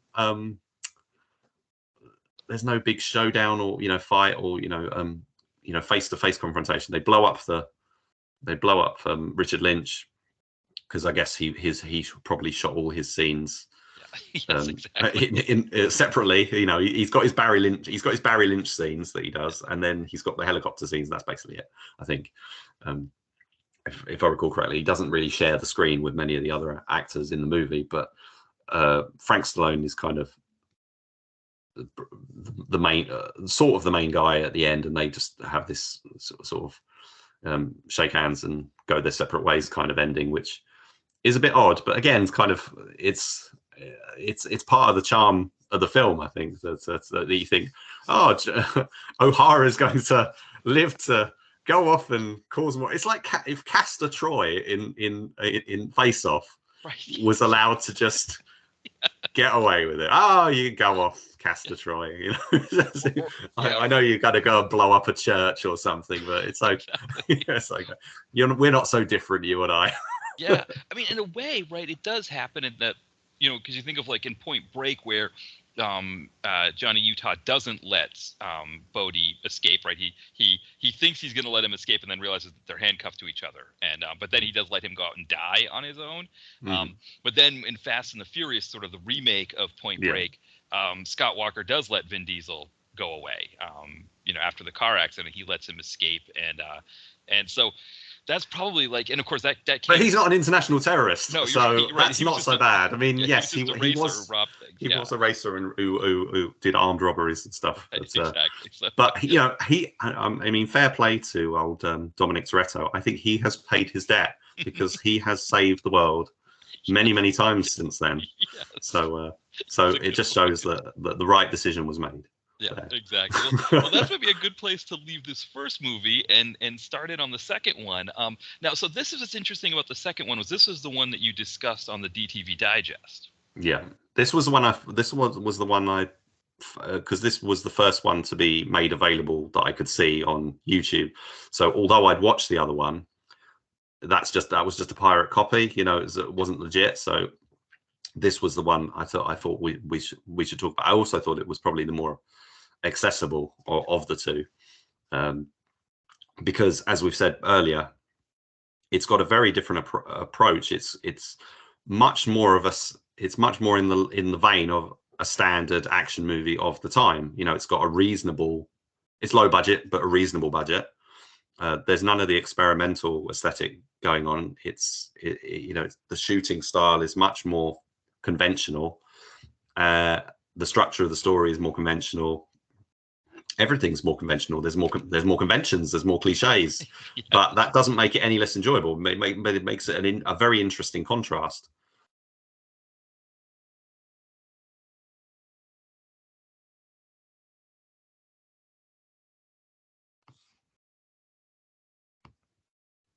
Oh, Richard. Oh, can you hear me? Sorry, I lost you for a second there. I think we're good now. Yeah, Yeah. I think one of the things I think too, because I think when I was listening to it discussed, it was interesting because one of the things about DTV Digest I've noticed is that because I know I was on as a guest one time and I think I was a bit tougher on one of the movies, Welcome to Sudden Death, and overall I think on your show you generally aren't as like ready to kill a movie, or just talk about how horrible it is or something.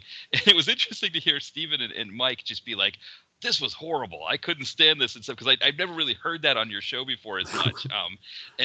But I was worried because I was like, yeah, I didn't hate this movie. I kind of liked it. And so I was a little worried. I was like, boy, what is our conversation going to be like? I mean, not that it's horrible if we don't agree on the movie. But then when you were like, that's interesting, I kind of like the movie. I was like, okay, good. Because that's kind of where I was on this one. Yeah, I actually, I think they're both, I'm quite fascinated and charmed by both of them. And I've watched them more than I've watched other actors, partly because of, I was having this conversation and stuff to sort of get prepared and stuff. But I really do think this one in particular is a very watchable film, and it's something I feel like I will go back to and just watch periodically because I do think it's a good fun movie. It's got some fun, familiar cliches, some unintentionally funny moments, some intentionally funny random kind of moments that happen through the story. It's much more of a proper action movie than the first one was. We actually get fight scenes and stuff very regular involving the main characters, fight scenes and gunfights and that happening quite regularly, and also the plot is a bit different now. Before we sort of delve into it, at the end of the credits, the film has a website address. Yes, I tried it. Yeah, and I managed to find it on the Wayback Machine. Oh, you did? Okay. Cause I couldn't get to work. Okay. So because this is a website from like 1996 or 1997. So I was just amazed that I was able to find some captures. That's where I think I sent you the poster because Absolute Force doesn't have a poster that's could easily find, but I was able to find this website and there was one on there, which I think must be from when they were originally selling the movie, like pre-sales or something, because I don't think they made it at that point, because when I look at the synopsis, because it's like there's 2 pages, so there's a poster and then you can look at the back, which has the description, and the description describes a different film. It describes a film that's very much in continuity with the first one, so it refers to Wellington Industries and the same senator character, and at some point what they did was they just basically cut their ties with the first movie. And took it in different. So if I just read it, so it originally said Wellington Industries has developed yet another lethal weapon, the Neurotron, and the Neurotron is planted via space shuttle on an interglobal satellite, and it talks about the senator coming into possession of it and Total Force being sent in to get it. That's not what happens in the final version of the movie, because there's no sign of Wellington Industries or the senator. It becomes about the militias and sort of like a far right militia group, and what's it like neo-Nazi called the Alliance, which again was a very popular kind of theme around that time. You know, I remember films like I'm pretty sure Red Scorpion 2 had a neo-Nazi group as the villains, and Best of the Best 3, and then we had the last time that you were on, and the Patriot, yes, that one also which was very close, not to a year later after this.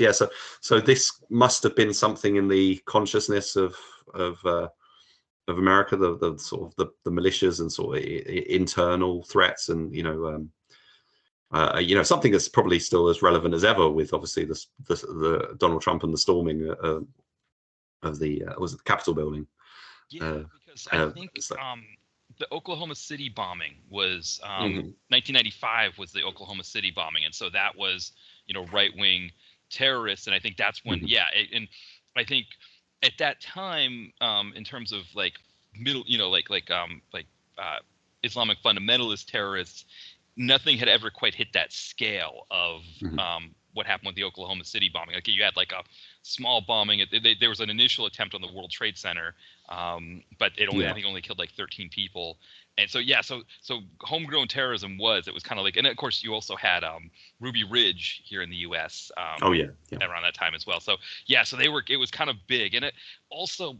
One of the things in the United States with the whole, the concept of flyover country, where you have sort of like the coasts that are seen as kind of the bougie sort of upper class, or they're kind of the more, we would see ourselves maybe as more cosmopolitan. The rest of the country would see us maybe as stuck up or whatever. But there's some of fascination with what happens in the middle of the country with some of these things, like the idea of these militias. And I think in particular, somebody in LA making a movie, just, the idea of like, oh, if I just wander into a random part of Idaho and I run across these militias, or that kind of thing, it's almost like a morbid fascination. Mm-hmm. And in this one, they kind of take it to the next level of making it like they ultimately take it to a conspiracy level of like, these people are everywhere. It's not just a small faction or whatever. They gain such traction, and they're all over the place, and everyone's convinced of the cause, and it's they're bordering on like a coup. They're gonna take over the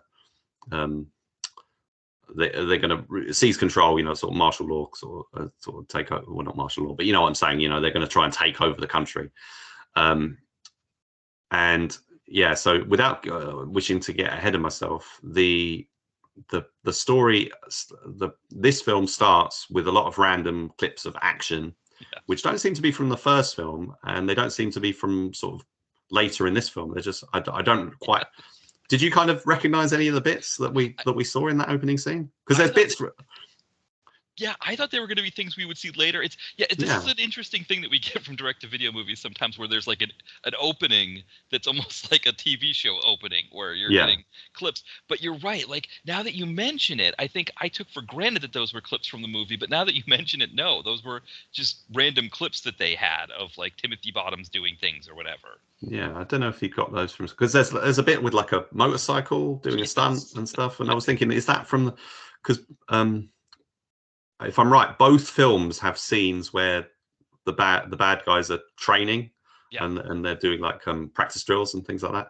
And I wondered if it was from one of those scenes. But anyway, so that's a bit weird. And then we get the exposition, the bunch of guys talking about this new weapon, the representatives of the government in a meeting room, who will constantly be cutting back to in that typical sort of under siege sort of fashion of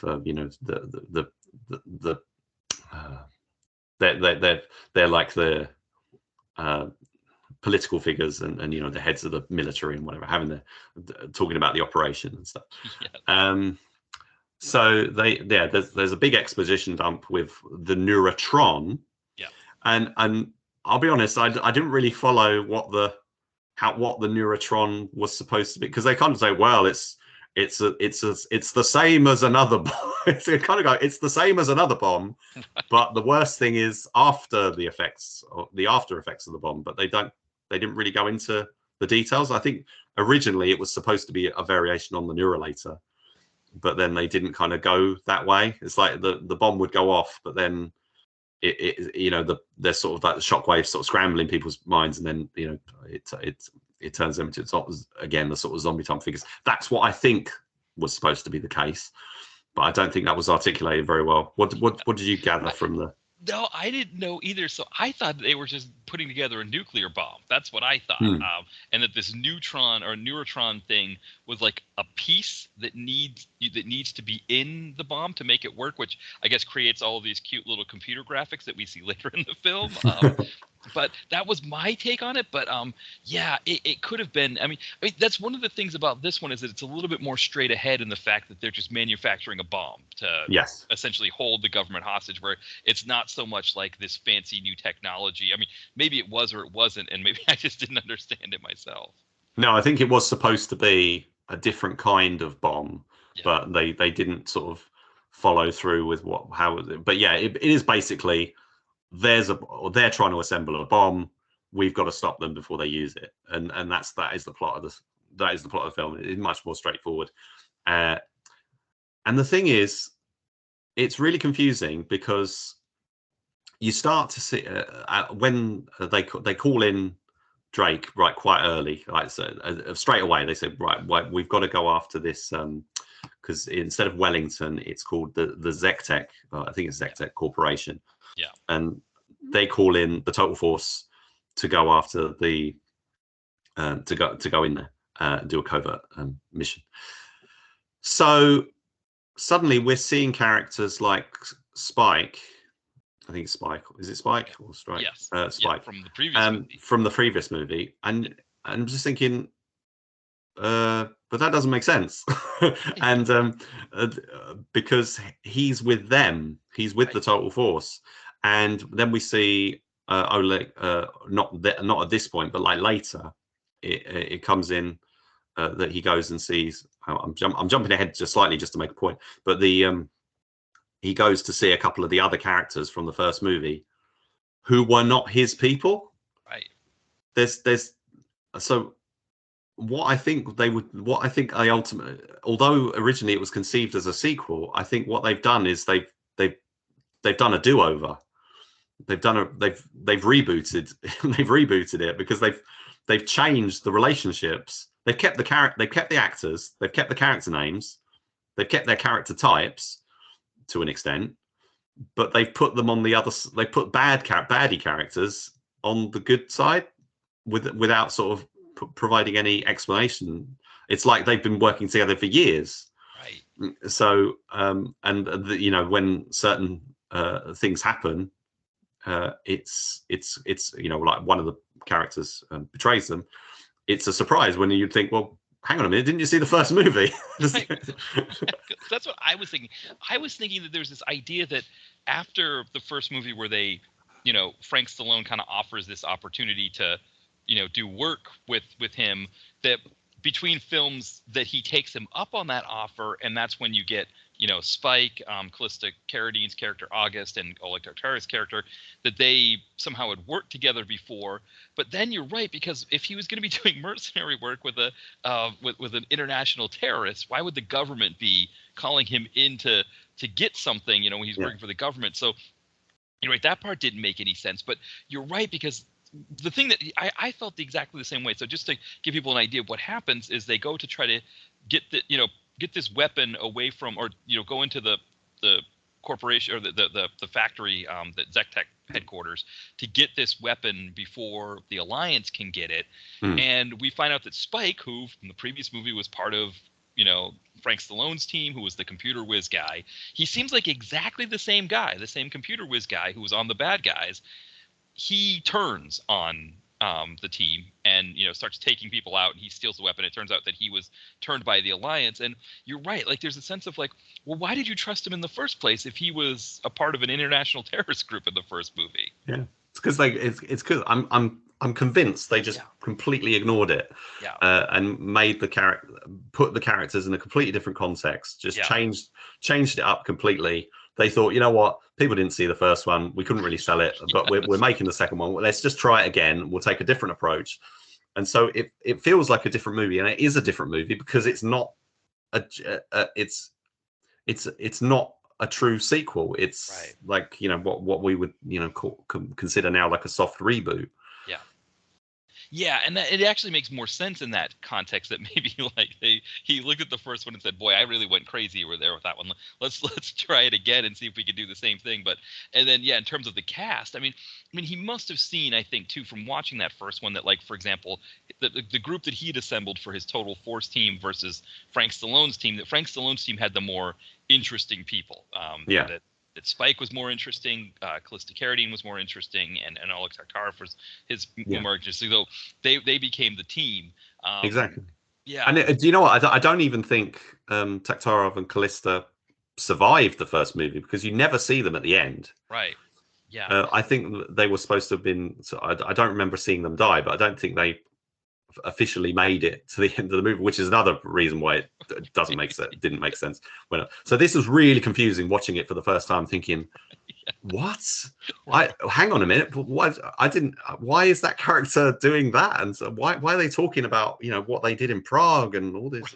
I don't know what's going on, but so it starts out with there's the briefing.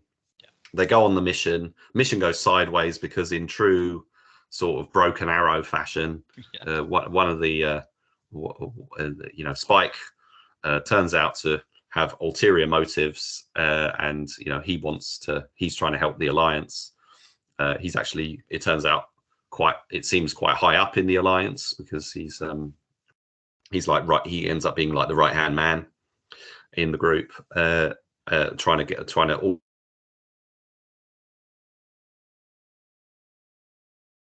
and so the mission goes sideways.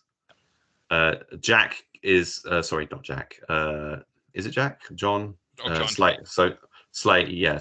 John Drake gets hung out to dry again, and he then goes to meet up with a trusted friend in the government who. I'm kind of jumping ahead because they're having these other meetings. They keep crossing back and forth to the guys in the I'm going to say the incident room. It's not the incident room, but it's kind of like those scenes. And at this point, I just want to mention I think he's a senator or something, but he keeps talking about having a congressional hearing. Right. it's like, and it becomes a running joke because like every scene they have, he's like, I'm going to set up a congressional hearing. I think we'll have to have some hearings. We're gonna have to set up some hearings about this. And at the end, and then he says it like a fourth time, and the guy goes, oh, shut up. Right, exactly. Stop going on about the hearings, which is funny because you're feeling that you're just. It seems like, it seems unintentional when you're watching it. You're like, that's a script problem. That they keep putting in the same thing, and then you realize the idea was to try and build towards this joke payoff. This boom, that kind of, to quote the Big Lebowski, "Shut the fuck up, Donnie." Exactly. So that's kind of going on. So Spike turns. They have the mission. So he's hung out, right? He goes meet up with the guy, and there's another guy already who's in that inner circle in the incident room, who is part of the Alliance. So he tells them where he tells the Alliance where Drake is, so they can go and try and take him out.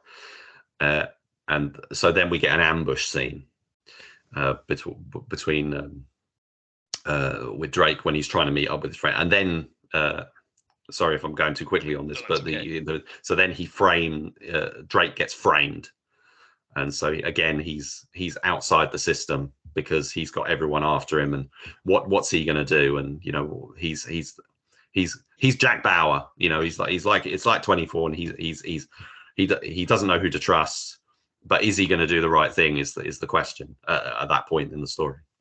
Yeah, because it's interesting, right? Because when the Alliance knows that, so Timothy Bottoms, he calls in to that incident room, and then they set up a meeting with him and the trusted person, and of course this mole tells the Alliance about it, and Spike has this genius idea that instead of just killing Drake right there, why don't we frame him for killing his buddy? We'll kill his buddy, and he does like kind of like really like shoddy cut and paste. Yeah, cut and paste like editing thing that just looks like it looks like a video game from that time period, right? That I don't know, what was the one, Lethal Enforcers, where you'd shoot people or something like that. Like it looked like or Mortal Kombat or something, where they shoot his friend, but then they shoot at Timothy Bottoms, and Timothy Bottoms shoots back at them, and then he cuts the video together to make it look like he's shooting the friend, and then they also put the box that has the secret weapon in it. They put that in the trunk, like that would just be in the trunk. And everybody just seems to think like, yeah, this is perfectly realistic. This looks perfectly fine. There's nothing hokey about this video at all. So now Drake is not only in trouble with the government, but now it's kind of like he's a wanted man, like the police are after him, and so this is at the same time Timothy Bottoms is going to get the old gang back, which again we're getting the band back together as well. That's the thing.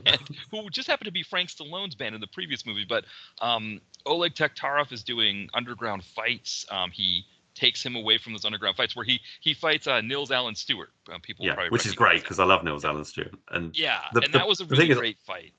Well, I was thinking about that because these fights are not necessary to the story, and I consider them like filler fights. So we get 2 filler fights for Oleg, because Oleg didn't really get to do much in the first movie. So they go like, right, we're going to have him do these 2 underground fights in a row to fill the running time and sort of get some more action. But then we get a bonus beatdown of Nils Allen Stewart after they get outside. So we get 3 for the price of 1, basically. And so that's where Drake goes to meet up with Boris, who they've got this long history now, apparently, that we didn't know about. And he convinces him to come and join his crusade against the against the Alliance. And they're not going to get any money out of it. They're just going to do it because they just really want to take down this group, because they've got this vengeance against them. The Alliance has apparently been around for a long time, and they've got a history, but this is the first time we've ever heard of it. So he goes to get Taktarov, and I enjoy these fights. I think there's some good punch fighting kind of stuff going on. Taktarov, the first fight scene is fine, but it's when Nils Allen Stewart comes out. I mean, the guy is such a great presence. Yes. And I know I still get he turned up in like Debt Collectors 2 in a small role recently. He's still got like that look. I mean, a few things we've watched on the throwback feature on the DTV Digest. He's turned up, I think, in The Stranger. I think he was in as well. Oh yes, he definitely was, because I remember But he was. If anybody doesn't know, he's the guy. He's like got a shaved head, but he's got a really long, like kind of ponytail, the sort of at the back, and that's his look. Nobody else does that. Yeah. So you as soon as he comes on screen, him. He's instantly recognizable. Yeah. His son Boo Boo Stewart's doing some action now and stuff, as he was in a few films like The Fifth Commandment and some other bits and bobs, but he hasn't done anything. He hasn't sort of become an action lead or even a key player really in the same way that his father has, and maybe he doesn't want to. That's fair enough. But Nils Allen Stewart is just, to me, he's like right up there. He's like one of the guys. It's like I just love seeing him. Anything, whether like Al Leong or what's his Sven Thorsen. Yes. There's just such great. They don't have to say anything really, but because they just got this fantastic physical presence. So they have quite a good fight, I think. And then again, Neil Zan Stewart's character, kind of a bit put out by being defeated, Yeah. sort of tries to have a go again outside the ring as they get outside, and just gets, you know, twisted and contorted and stuff. And I like that. I thought that worked really well. I thought what didn't quite work as well was when Drake is walking into that building, which is like a meat packing sort of exterior place or something. You know, it's like really nondescript. And there's some guys lingering outside, and he basically grabs his hand, sort of swings it, and the guy just basically jumps to spin around. And I was just thinking, what were the logistics of how did him grabbing him like that actually do that? So it doesn't work at all, but it's quite funny because he's supposed to be this he's supposed to be this really tough guy walking around in his trench coat and stuff, but it doesn't quite come off, which is why I think, you know, it's good that say in the first film you have Frank Stallone, because much more natural tough guy presence than Timothy Bottoms has. In this movie in particular, Timothy Bottoms is trying really hard to be tough.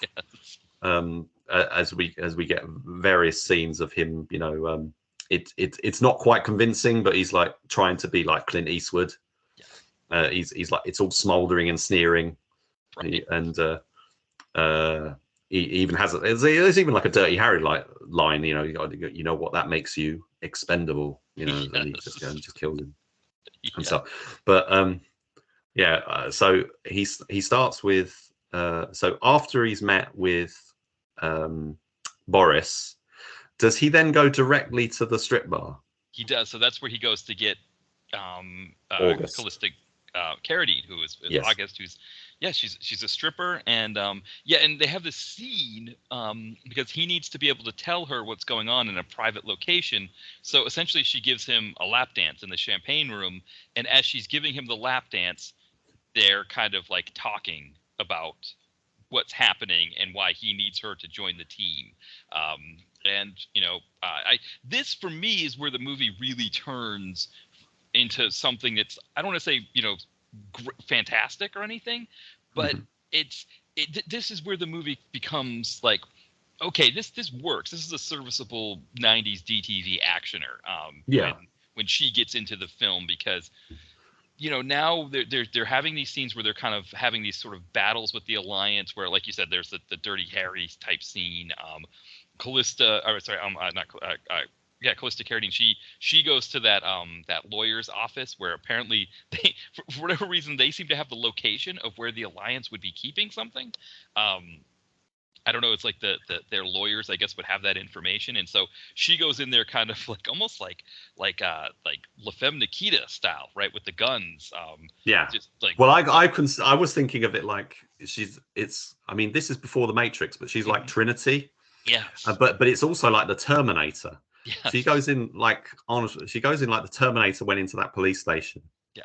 And is there? But jumping slightly ahead, because before she does that, that's the second place. Basically, each of the members of the team get their own little mission. Yeah. So we start out with Slade going to what they call they say it's a social club, right, yeah. where terrorists meet. So before this, there's a news broadcast where they showed the clip where they show the footage, and did you notice where it says amateur video, and an amateur is misspelled? Yes. This is the 39-minute mark. Yes. I want to take a screenshot of it because it's just hilarious. So then they decide that they're going to go to this to a safe house and get together and sort of regroup, sort out their plan. They're like, we're going to take out the Alliance. You know, he's like, that's what we're going to do. You know, because he's had a few drinks and stuff, but he's ready for action. And so he goes to this social club, which is actually an art gallery. It looks like exactly, and it looks a very respectable place. But he just like charges in there in a very amusing fashion, sort of swings his arms up around with a couple of guns and just starts shooting up the place, and then says to some innocent bystanders, get out of the way, you know, you should leave, after he's shot, after he's been shooting. it's like it's a very terrorist act what he's just done. And it's just like, but it's not like he's walked into the cantina or some sort of hive of scum and villainy or something. Yeah. It's a really quite respectable looking location, which I guess is why it's quite sinister, because that's where the dodgy people are now. Actually, they're not where you expect them to be. They're actually they're in all the respectable places now. Maybe, but it just doesn't. It's a very weird scene. It is. I think I mentioned it on the DTV. It did DTV Digest. It did remind me of the big gunfight scene in The Matrix, which would come a few years later. It's just like these characters, because when you look at the Matrix from a particular perspective, in the same way as on Deadly Ground, the actions of the heroes are like the actions of terrorists. Yeah. So, and what they're doing in this movie is that they're basically behaving like terrorists, even though they're going after the terrorists. It's a very strange thing, because he shoots up the place, then he says to the women, innocent bystanders, "Oh, you get out of the way," and then there's like a big chase scene and stuff. And he does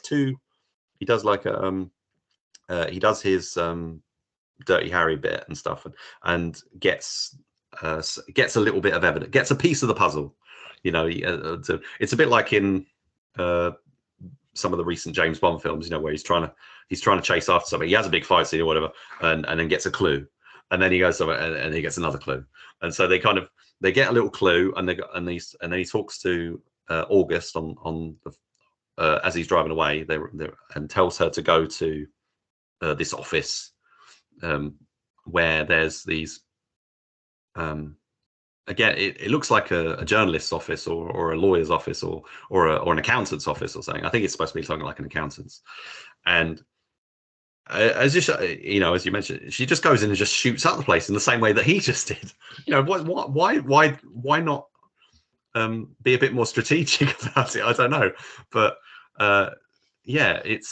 she is. I really like Callista Carady, and say in this scene and in some of the other scenes and in the first film, she's a real badass, and it really fits her. I wish she'd made more action movies, because I really think she's got charisma and skill, and because there's stuff happening in that scene, the tough guy stuff and the sort of quirky stuff, because there's the young lady because the scene starts with the guys behaving very inappropriately and sexually harassing the young ladies in the office, and so August bursts in there again, starts shooting out the place, but there are innocent people, and then she says to the innocent people, "Oh, you go away. Oh no, actually, you stick around." Because she's sort of flirting with her, but at the same time she needs her, because she wants to get a code, to break into the computer system and stuff. So they have their like little moments together, and then one of the guys who's just been, she's just shot out the plate. One of the guys gets up and starts shooting, and then the employee who's been sexually harassed, grabs the gun and sort of gets a cathartic release of "die," kind of thing, which comes out. It's kind of an unexpectedly comical sort of thing to happen, and there's sort of Callista Carady. I don't know if it's like improv or something, or whether it was scripted, but it comes off really natural. That she's like quite charmed by what's happened, and you've got some spunk in your kid, sort of. So I like you, and then they're kind of sis, and she's like giving her hugs and stuff, which is it's really strange. And Trinity never did that. Right. I think you make a good point too with Callista Carradine, because I think one of the things I think this is a theme that tends to come up a lot, right? With a lot of these really great female action stars of the 90s, was whether it's like in Cynthia Rothrock's case, it's like, wow, she never really got the big screen productions, or she almost had a TV show in the US that they canceled, that they didn't pick up the pilot for, or that kind of thing. Irresistible Force. Yeah, or like Karen Shepard, just never quite got the parts. And I think the problem in the 90s was that they didn't, for whatever reason, another one, Mimi Lesios is another one we could think of, that just they never got the parts. And I think it's a shame, because I think where action ended up going for women was it was the same idea as like kind of the Liam Neeson, Bruce Willis thing, where it's like, let's just get a big star who doesn't necessarily do action and just cut it so it looks like they're doing action. So whether it's Angelina Jolie or Scarlett Johansson or somebody like that. I do think it does seem like there's a cadre of female action stars now that might, like Amy Johnston's one that comes to mind. Natalie Byrne, we think, could be. So hopefully, there's Natalie Byrne's and Amy Johnston's, they get the career that we were maybe hoping, Callista Carradine would have. The other thing too with Callista Carradine, I think she has kids in the early 2000s, and maybe that's part of it, that maybe she settles down, has children, and decides like, okay, low budget action is not for me. But the other thing is, I think her main career, her main interest, her main career is music. From what I gather, she's because she sang, I think, on, it was either this soundtrack or the first film soundtrack, or maybe both. I'm not sure, but I'm sure her band contributed a song, and they are still going around. I mean, she's got a YouTube channel where there's lots of clips of her doing gigs and stuff. So I think I think she's a singer primarily, and she did some martial arts and stuff and sort of explored the acting side because of who her father was, and she grew up on sets and stuff. That was probably quite something she wanted to explore, but maybe it was just not for her. But yeah, I just think I mean, I would watch these films just for her scenes alone, because I just think she's just great, even in the silly scenes, like like in the first one with the pretending to be from the cosmetics company and stuff. There's just something there, So I think the director, that's quite a savvy move that they cast her, because she really does bring a lot. And in this one, she does this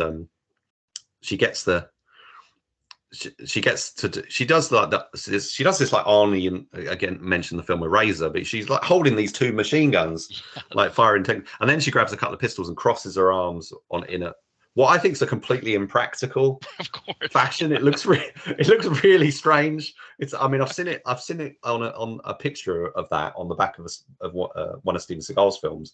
They've kind of photoshopped him to do that, and it just looks very strange. But here she is actually crossing her arms and shooting. They're going for a stylized, this was, John Woo was becoming really popular. We weren't at the Matrix yet, but that stylized, impractical style of action was gaining ground, to sort of elaborate, these elaborations, and not just kind of straightforward confrontations. But so that bit does look a bit strange. She can't quite pull holding the two guns, but they do get a go. But when she's holding the machine guns and everything, it looks really good. So then at that point she gets another piece of the puzzle, which I think then passes over to Boris to have his action scene, where he gets to break some necks and stuff.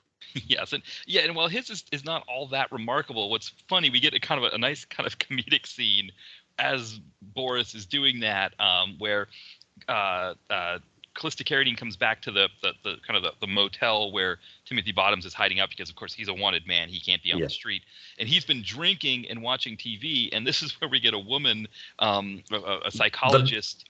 I love this scene. Yes, this is fantastic, where she is psychoanalyzing Timothy Bottoms based on the video of him shooting his friend that was horribly edited, and she goes through this whole thing about how he probably has a small penis, which they put on the screen. Exactly, they put it on the screen at the end of the report.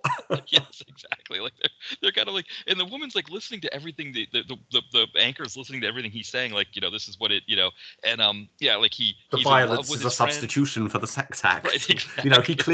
He clearly was very fond of this man. Right, he was a bedwetter, all of these things, and then it's funny because the anchor then like kind of like synopsizes all of the things that this psychologist said, and that's what we're looking for.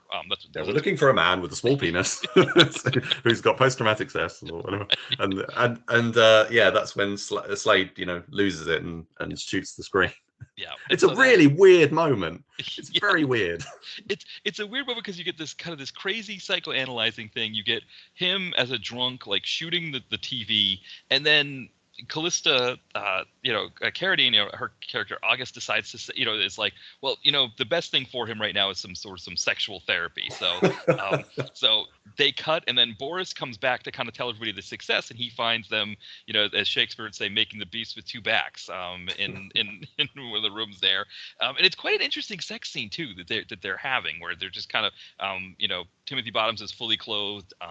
We take for granted that maybe his pants are somewhat down, but we can't really see that, which is fine. We're and then he's kind of like holding her, and Boris just sees all of this and says, okay, fine, go ahead and do your thing. And then when they're done, we discover that, okay, yeah, everybody has everything. So let's, I guess we know where the alliance is. Let's go take them down or whatever. Yeah, I just want to interrupt you there regarding that sex scene. How did it play out very long? Because on YouTube, and I'm not sure whether they cut it. Is basically she says, "Let's go," and he's like, "Oh, all right then, okay," and she kind of drags him to the room, and then we don't see anything as Boris comes in.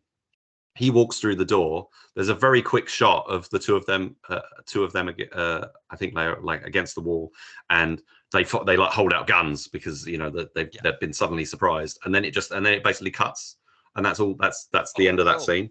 Yeah, no, on Tubi they go back to having sex after they put the guns on him. Yeah, and he kind of rolls his eyes like, okay, whatever, you two lovebirds do your thing. And and they go back to it, and it's just like kind of this more rigorous thing of like he's holding her against the wall, and they're just kind of gyrating, and then they go back into the other room. So yeah, it's probably a good couple minutes after that. Yeah, I'm quite glad I didn't see a Timothy Bottoms sex scene, to be honest. I don't want to see Timothy's bottom.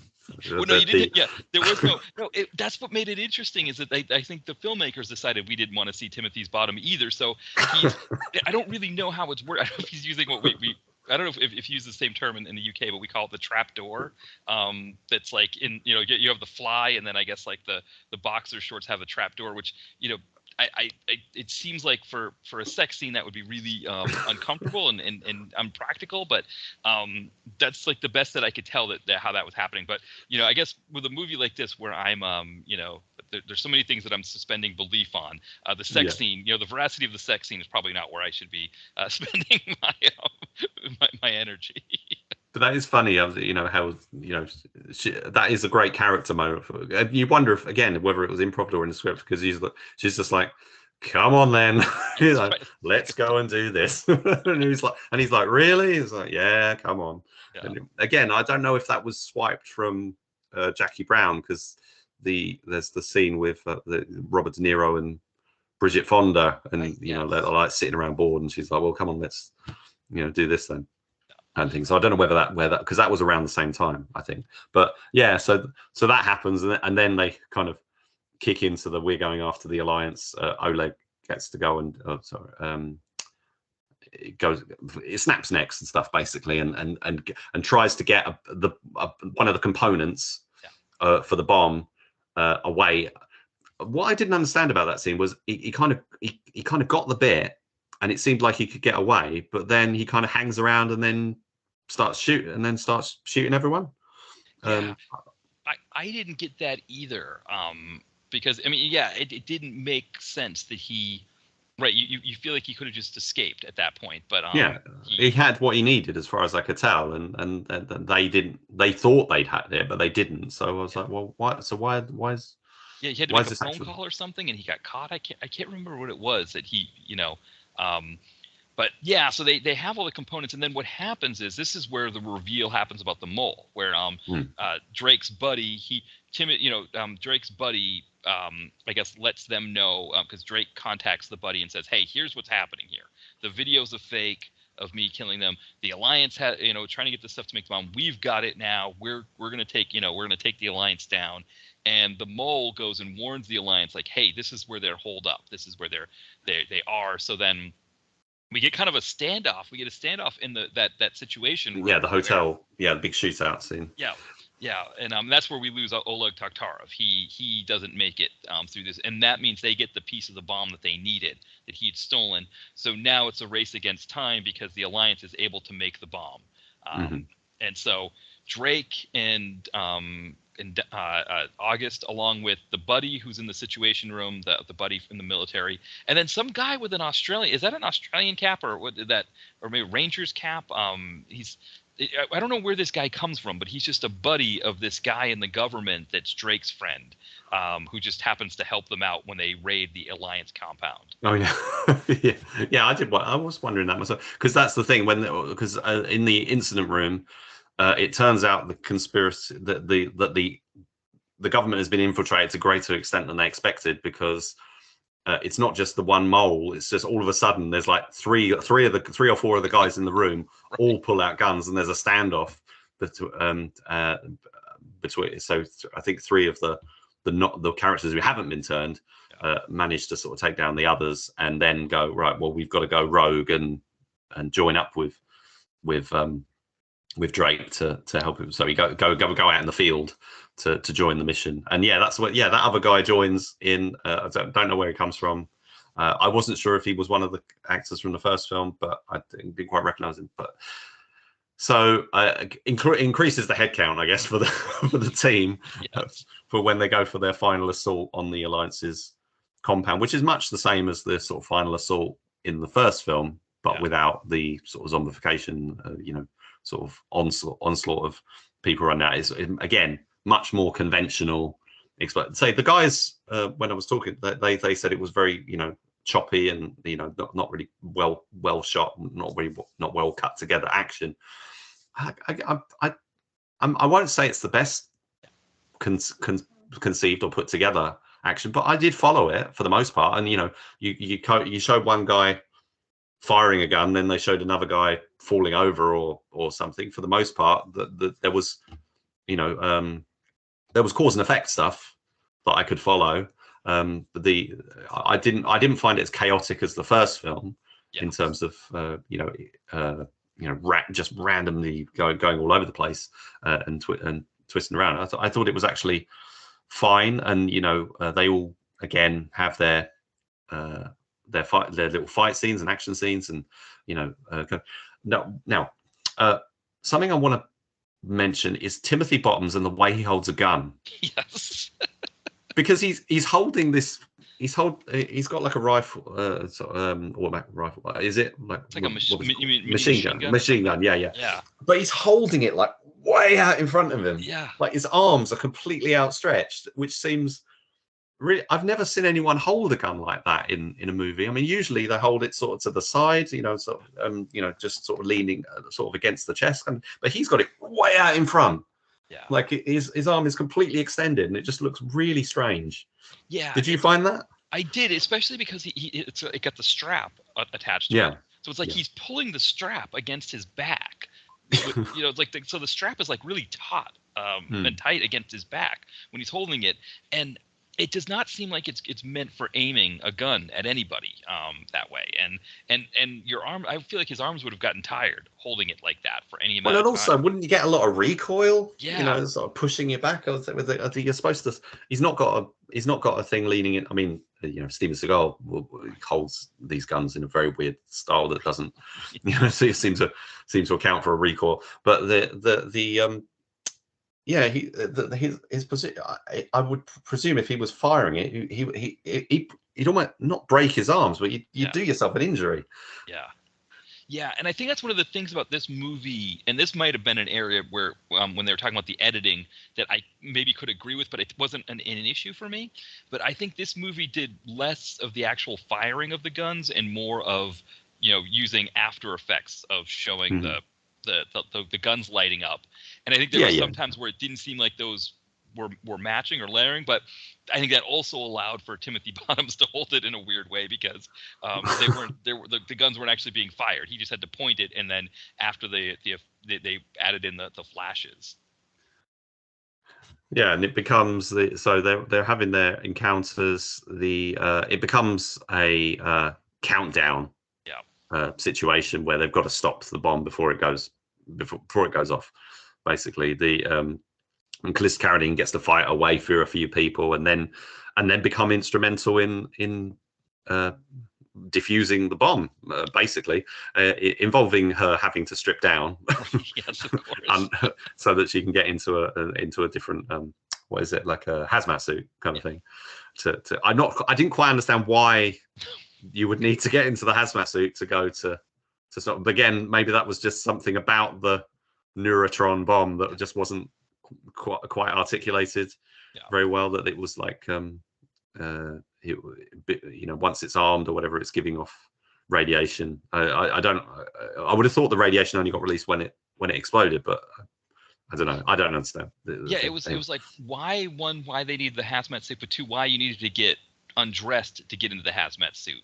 Like big, massive hazmat suit that she could have just put over her clothes, but no. That's a very good point. Yeah. She had to get undressed for that, and of course the character, the one who was in the incident room that is now helping Drake, he makes a comment about her getting undressed, and she has to get mad at him, like, listen, we're trying to save the world here. No need to be getting fresh with me right now. But I also think too, standard cliche, right, in a movie, the whole like the countdown and saving the day just in the nick of time. Again, I feel like this is something that she did in a way that was really fun, right? The way that she kind of, her character, there's like some kind of like microchip or something. It's like really big that she had to pull out with like a set of pliers or tweezers or something. But when she does it, she kind of does it in this kind of fun, like, hey, look at this, I saved the world kind of fun way. It took something that's normally cliched and something that it's like, okay, we've seen this a million times, but it made it work in a way that a lot of these movies, you just watch it and you're just like, okay, just get the countdown thing over with and save the world, and stop on the 1 second mark and just do that piece. Whereas here, when it happened, and yes, there's some cheap computer animations that were a little bit hokey, that were kind of more fun to watch, or than they were impressive.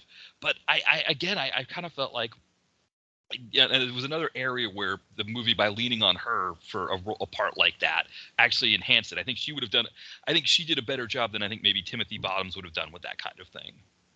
Yeah, well, and Bottoms gets his. This is where I got confused with the first one when we were talking earlier. So he gets his showdown with Spike, right? And that's kind of, it's fine, but it's him trying to be the tough guy, which doesn't quite work. I think with Callista's scenes, all feel they're very natural. So she's fun, she's convincing, and it works. Her scenes work, whereas it's fun seeing Timothy Bottoms in the role. Yes. But it doesn't quite come off. And then as they wrap up the story, they have to do there's one more thing we need to do. It's like, we need to do this standing while we need to set off an explosion and walk away, look cool while there's an explosion behind us. It's just like, oh, we forgot. It's almost like the movie said, oh, we forgot to do the explosion, so let's just do that before the credits roll. And it almost feels like it's a bit like, well, not sort of, I mean, the first one you could kind of take as a setup, but the second one really does feel like a setup, like it's gonna, like, we're gonna go off to other adventures and there's gonna be another story or whatever. But unfortunately they didn't do that. So they do this, they do the big explosive finale, having taken down all the human threats, and then they just sort of walk toward camera, and that's it. It's like, job done. That's it. They got. They're still sort of rogues, basically, and it could have gone. Now, is there anything I've missed in that last part? Because I know we kind of rushed the end part, really, the final act, but really I think it's because it's such straightforward action that there's not really that much to, you just kind of watch the action and the countdown thing, and that's kind of it. There's not the quirks and stuff are really in that first part of it. Would you agree? Yeah, I think one of the things about the action scene at the end is that, of course, they're going into the factory, and some of the settings were kind of very MTV-ish, like around the computer things, there's these like long strands of like fiber optic cables just hanging around and things like that, and it almost, to me, kind of symbolized the difference between this movie and the first one, where it's almost like this movie took the MTV elements and made them in a little bit more coherent a way, that you could, it kind of made it more stylized, whereas in the other one it was like, what's going on here? But I agree with the straight ahead. This is probably in this straight, this end fight scene or the end sort of action scenes where I'm in this mindset of like, yeah, this isn't a horrible movie. If you're a fan of direct-to-video action from the 90s, this is pretty serviceable. And so that's why one thing I was glad when I heard the the DTV Digest podcast when you were talking about it, that you kind of had a similar feeling about it when you watched it. Yeah, I do. I think there's a lot of action in the movie as a whole, including at the end, and I didn't feel disappointed by any of it. I just thought it worked. It's very, very watchable action. There's these they've got this sort of light, humorous conclusion to the bomb threat, which I liked, and the sort of amusing, almost like like when old I say like when old TV shows used to end with a freeze frame and a ha ha ha kind of moment. But Tom Cruise did that in like Impossible 3 and other stuff. So that stuff still does that. So it is kind of one of those the team have that final moment, they go ha ha ha, and then it sort of rolls credits. But because he tries to make a joke of it, like, oh, there's just one more thing we've got to do, and blow it up. But he can't deliver it in the same. I think if she'd done it, it would have the humor would have carried. But with him, it's kind of like, oh, there's one more thing we've got to do. It's like literally, like, oh, seriously, we've got this thing to do. It is all shot in similar location to not similar to all of the first one, but it is like, it's those common, low budget, shot in a warehouse kind of settings and whatever. So there's not a lot of production design to it, except for those, like you say, the scene with the fiber optic cables and everything, where you do have, I think, some filters, light filters and stuff going on as well. So there's a bit of atmosphere to some of those bits. But they're basically, it's like the walking around a water treatment plant with some prop guns and stuff. There is that, but I think it works just fine. I like those locations. I think the industrial locations are they've always got something going on. Generally, there's some that don't work, especially in more contemporary films, like Hard Kill with Bruce Willis. You get they don't seem to find the big enough locations that have the character. They're usually a lot smaller now. But this was a big looking place. At least they made it look big, or they chose areas of it that were quite big. That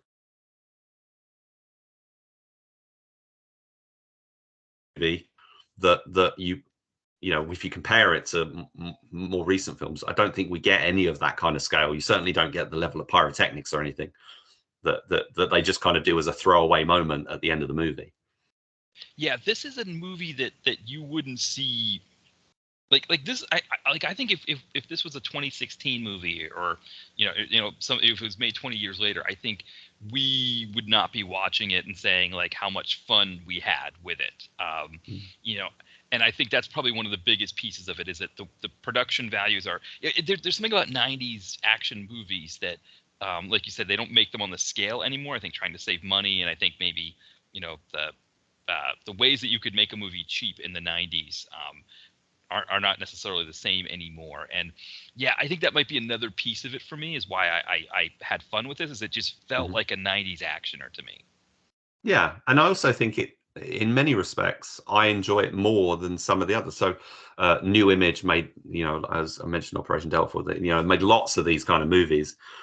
But for me, this one has a lot more character and humor and interesting aspects to it than I would find in some of the more generic New Image movies of the time. I don't think there's anything generic about this. I think it's formulaic and conventional, and and that. But I don't think it's generic. I think it's fun.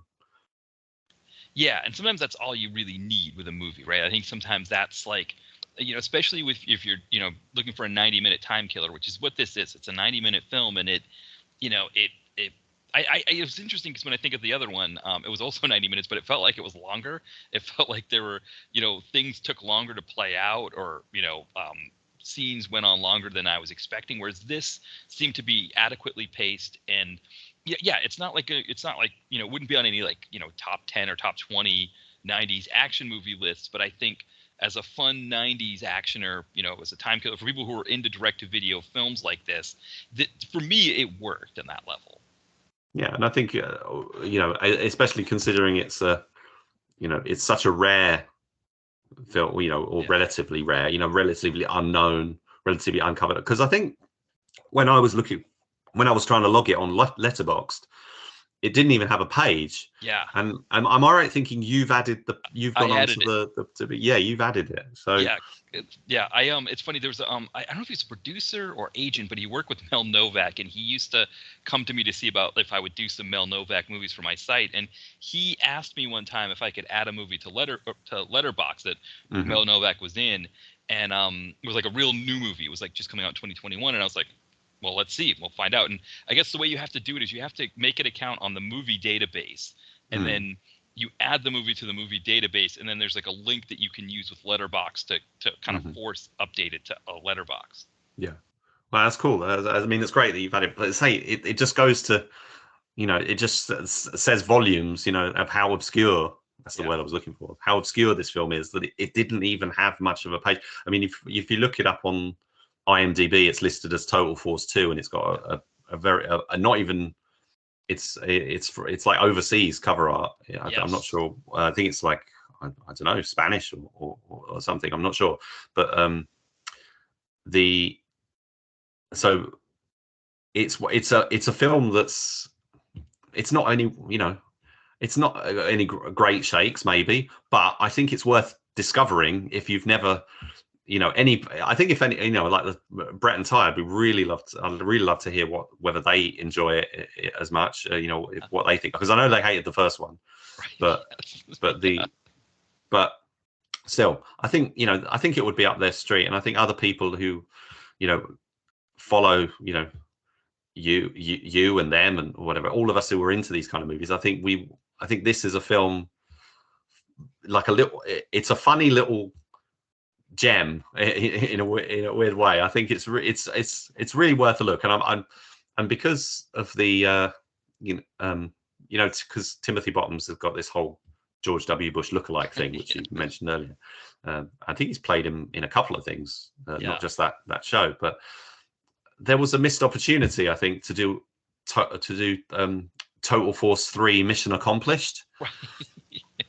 Well, that would have been great, sort of bring it into sort of the post 9/11 kind of period, and bring John Drake back to go on the mission with SEAL Team 6 or something. I don't know, or maybe Total Force could do it instead of them. I don't know, but that would have been fun. But Timothy Bottoms went for more straightforward.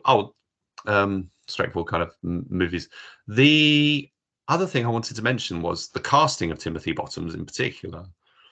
It seems that around this time, actors like Timothy Bottoms were doing these kind of movies quite a lot, and then didn't do them much after that. It was kind of a mid to late 90s thing. I'm thinking particularly of Jack Scalia, who was doing Darkbreed and Silencers and a few other things.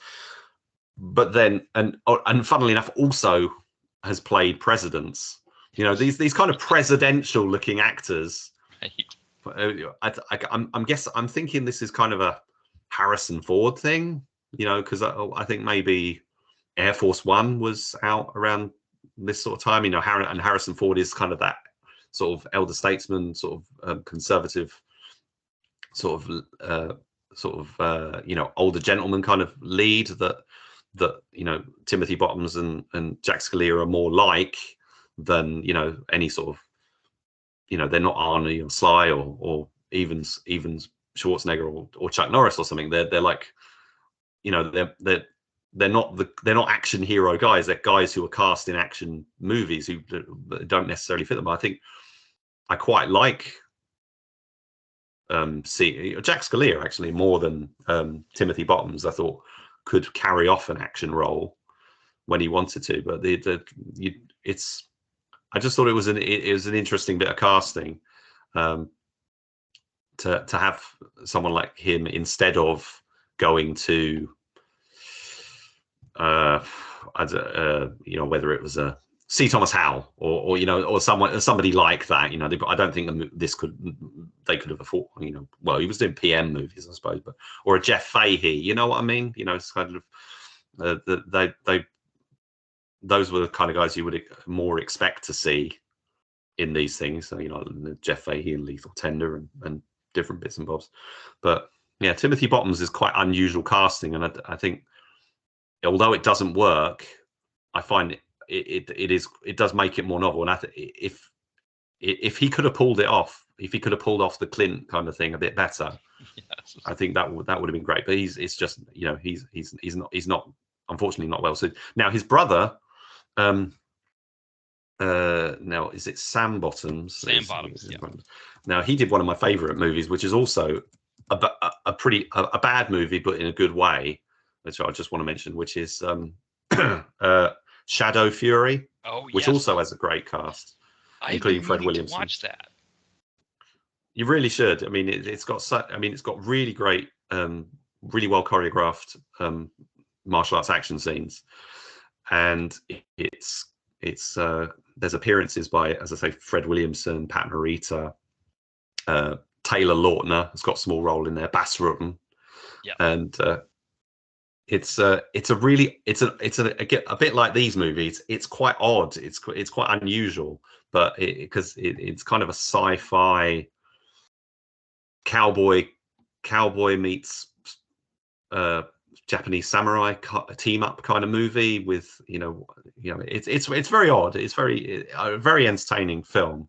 I think it's a league apart from these ones, because I actually think that the action is of a very high standard in that movie. So it sort of takes it to another level, but it's equally quirky, I would say, as to some of these. So that's so I'm not sure if it's his older brother or his younger brother, but yeah, Timothy and Sam Bottoms.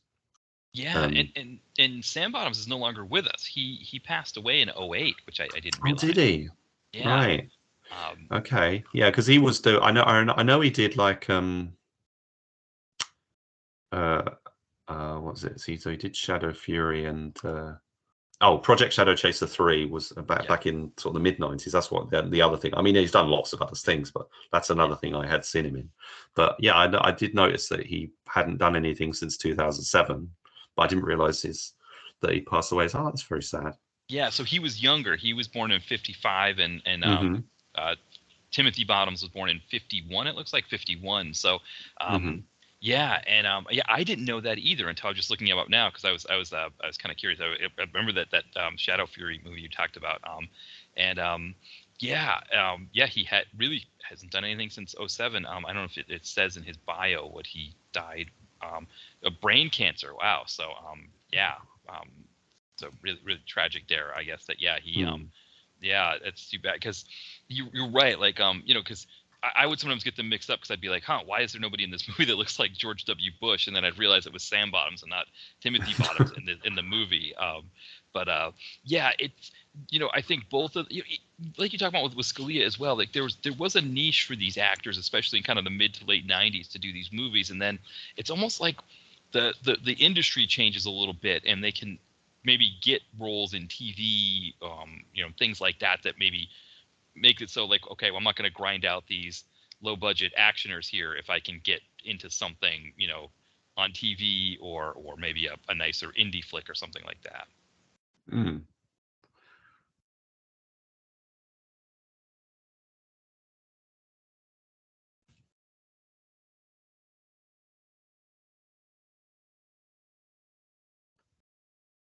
Yeah, well, Richard, can you hear me?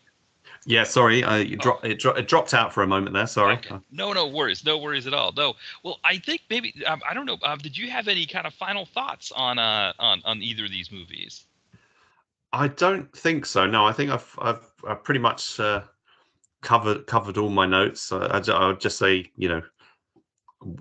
knowing that these are on Tubi and YouTube available, in the UK, I just think, I hope that those listening to this, that this has piqued their curiosity, and that they might, even if you've got to have make it a beer and a pizza night, I think if you approach these films in the right frame of mind, then you're in for a good time. I think they make a really interesting double bill. Do them back to back, because they're like chalk and cheese. They just feel so different.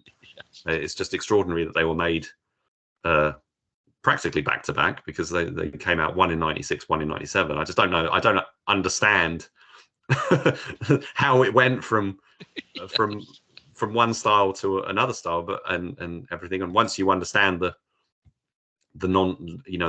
disconnect between the two films, that they're basically the same characters in different, like an alternate reality almost in the same way. If you know that, it makes it a bit easier.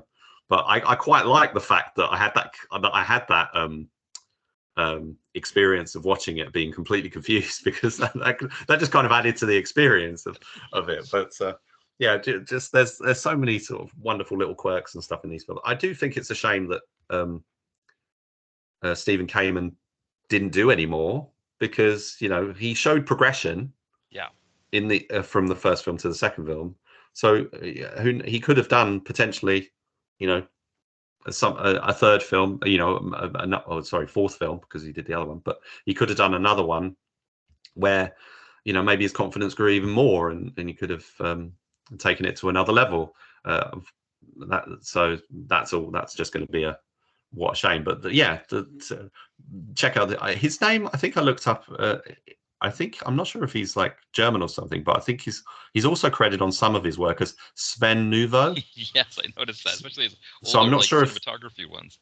Yeah, so I'm not sure if that's a made-up name, or whether Steve Kamen's so I'm going to take it that Steve Kamen is his real name, right, and Sven Nouveau was a pseudonym. But you never know, because I don't know, because it might be that he's not English in the same, because he worked with Christian Ingvards, and maybe he's from Europe or something. I don't know, but yeah, there's this element of mystery about it all, because there's this guy who can't really find anything about, right, who made just these couple of movies. Yeah. There's a mystique to them, the how did they come about? What the thing was. I'm gonna continue to be fascinated by these films. Yeah, I agree. I think that's maybe the best way to think of these movies, is that they're fascinating entries into this. And it's interesting because I think Total Force it's not quite at the level of like a Samurai Cop or a Miami Connection, but it's almost verging on that territory, and maybe that's part of the reason why it's going to get killed more often. People review it and they're just like, this movie's a complete mess, because it doesn't quite go enough of a mess to be one of those movies. And then this other, the second one, Absolute Force, it's just a fun 90s actioner, and I don't think I would have come across it. I don't think I would have watched it if it wasn't for you making the suggestion that we do it for this podcast. But because there's just there's so many 90s actioners out there, and but I'm glad I did watch it, because I think it's a fun entry into that 90s DTV action world.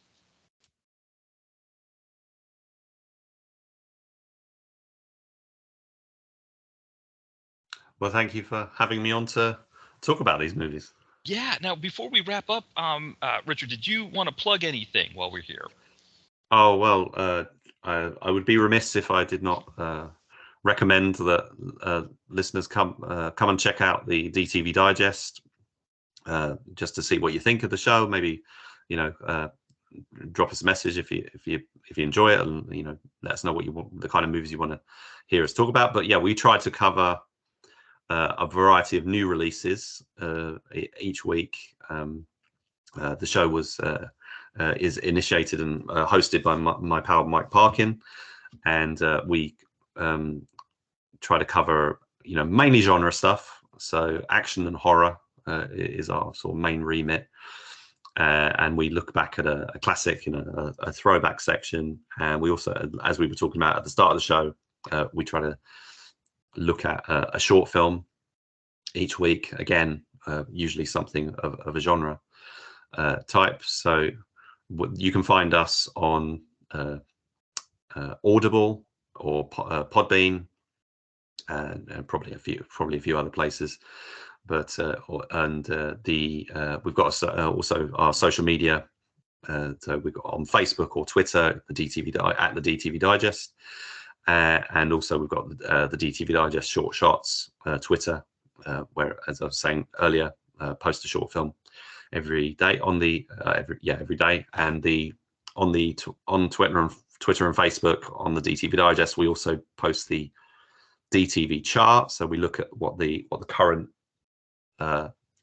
hit movies are, the most successful films of the non-theatrical releases are, which can be quite interesting to look at what's proving quite popular, and because it's in some cases the market is kind of shrinking and you're not getting so much, because this is based on largely on like DVD sales and stuff. So the market is changing. So sometimes you would see not so many, especially with when we had the COVID dip and stuff. There were not a lot, even less stuff was getting released. But there's the market still does seem quite healthy from the perspective. I mean, maybe there's selling in smaller numbers, but it still seems to me that a reasonable amount of films are getting physical releases. It's not that physical is being completely, disregarded. I would say a lot of the films that we review are digital releases, VOD or streaming services and such.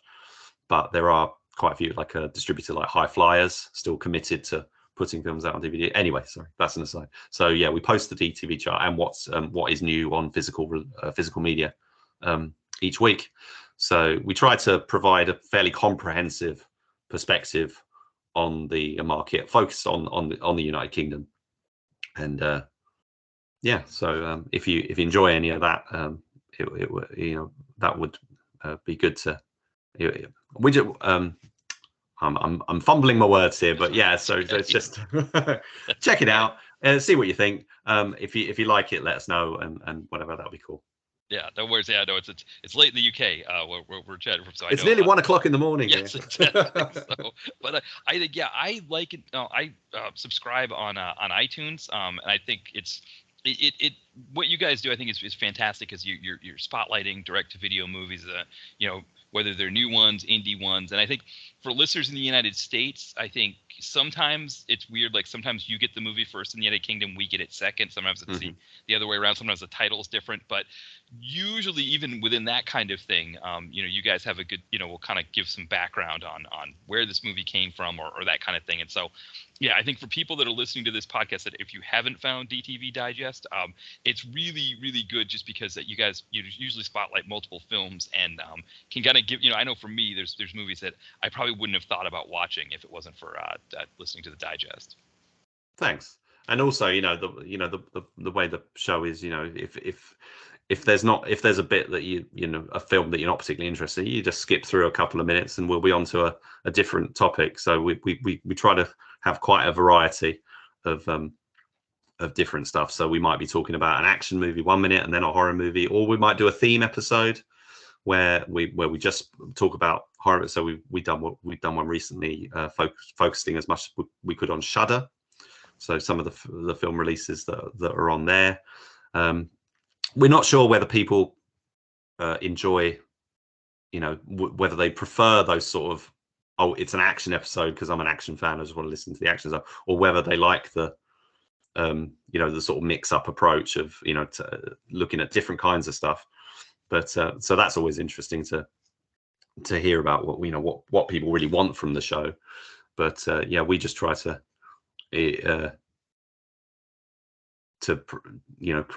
talk about what is current, what's new, what can you expect to find in either on your streaming service or in, I'd say in a video store or whatever, but there isn't really anything, you order it online, perhaps even in supermarkets, supermarkets were like the last sort of place where people could go and buy DVDs, and all the supermarkets are stopping now. So that's going to be interesting to see what sort of effect that has on the distribution, whether they keep going to the extent that they are, whether this just sort of increases the the move towards, online, and that. But at the moment, say, as I was saying, the physical media releases are still pretty consistent. Like you can have a slow couple of weeks. There's probably not as many as we used to have, but still quite good. And I think there's what I discover doing the show is I'm watching stuff that I wouldn't necessarily watch. So it's on the agenda, so I watch it sometimes reluctantly. And there's a lot of times I'm very pleasantly surprised. So it really opens my eyes to sort of broadening my horizons to what's out there. Because I'd probably just be watching action movies and stuff. Or if I wasn't doing the show, I'd just be looking at my own stuff. But there's some really nice, especially like the independently produced, sort of smaller films.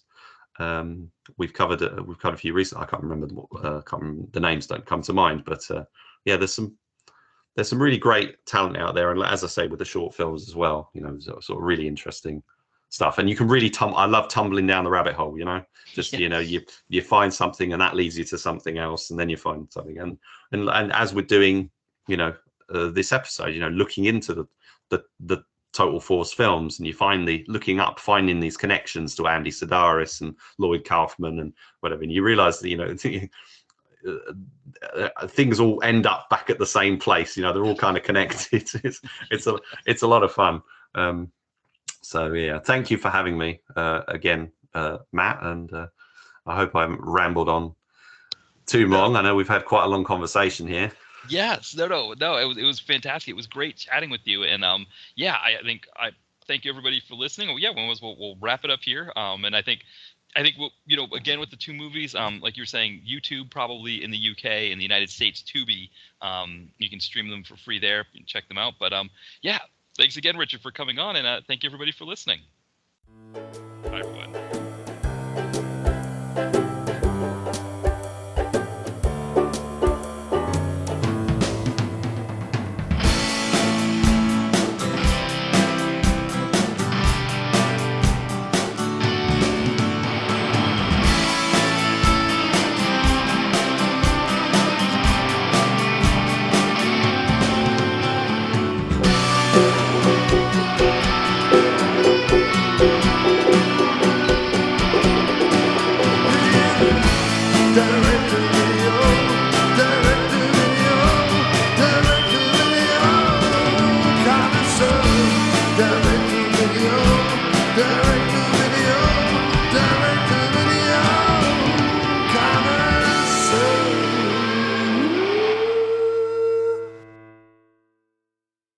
Wendy's new French toast sticks are so delicious, some are saying that they're better than their mom's breakfast. Excuse me, did you just say Wendy's new French toast sticks are better than my breakfast? Mom, is that you? Answer the question. I said some people are saying that because they're so crispy on the outside and fluffy on the inside and perfect in every way. Uh-huh. And what do you think? I think it's time to tell people to choose wisely. Choose Wendy's new sweet and crispy home-style French toast sticks. That's still not an answer. At participating U.S. Wendy's during breakfast hours.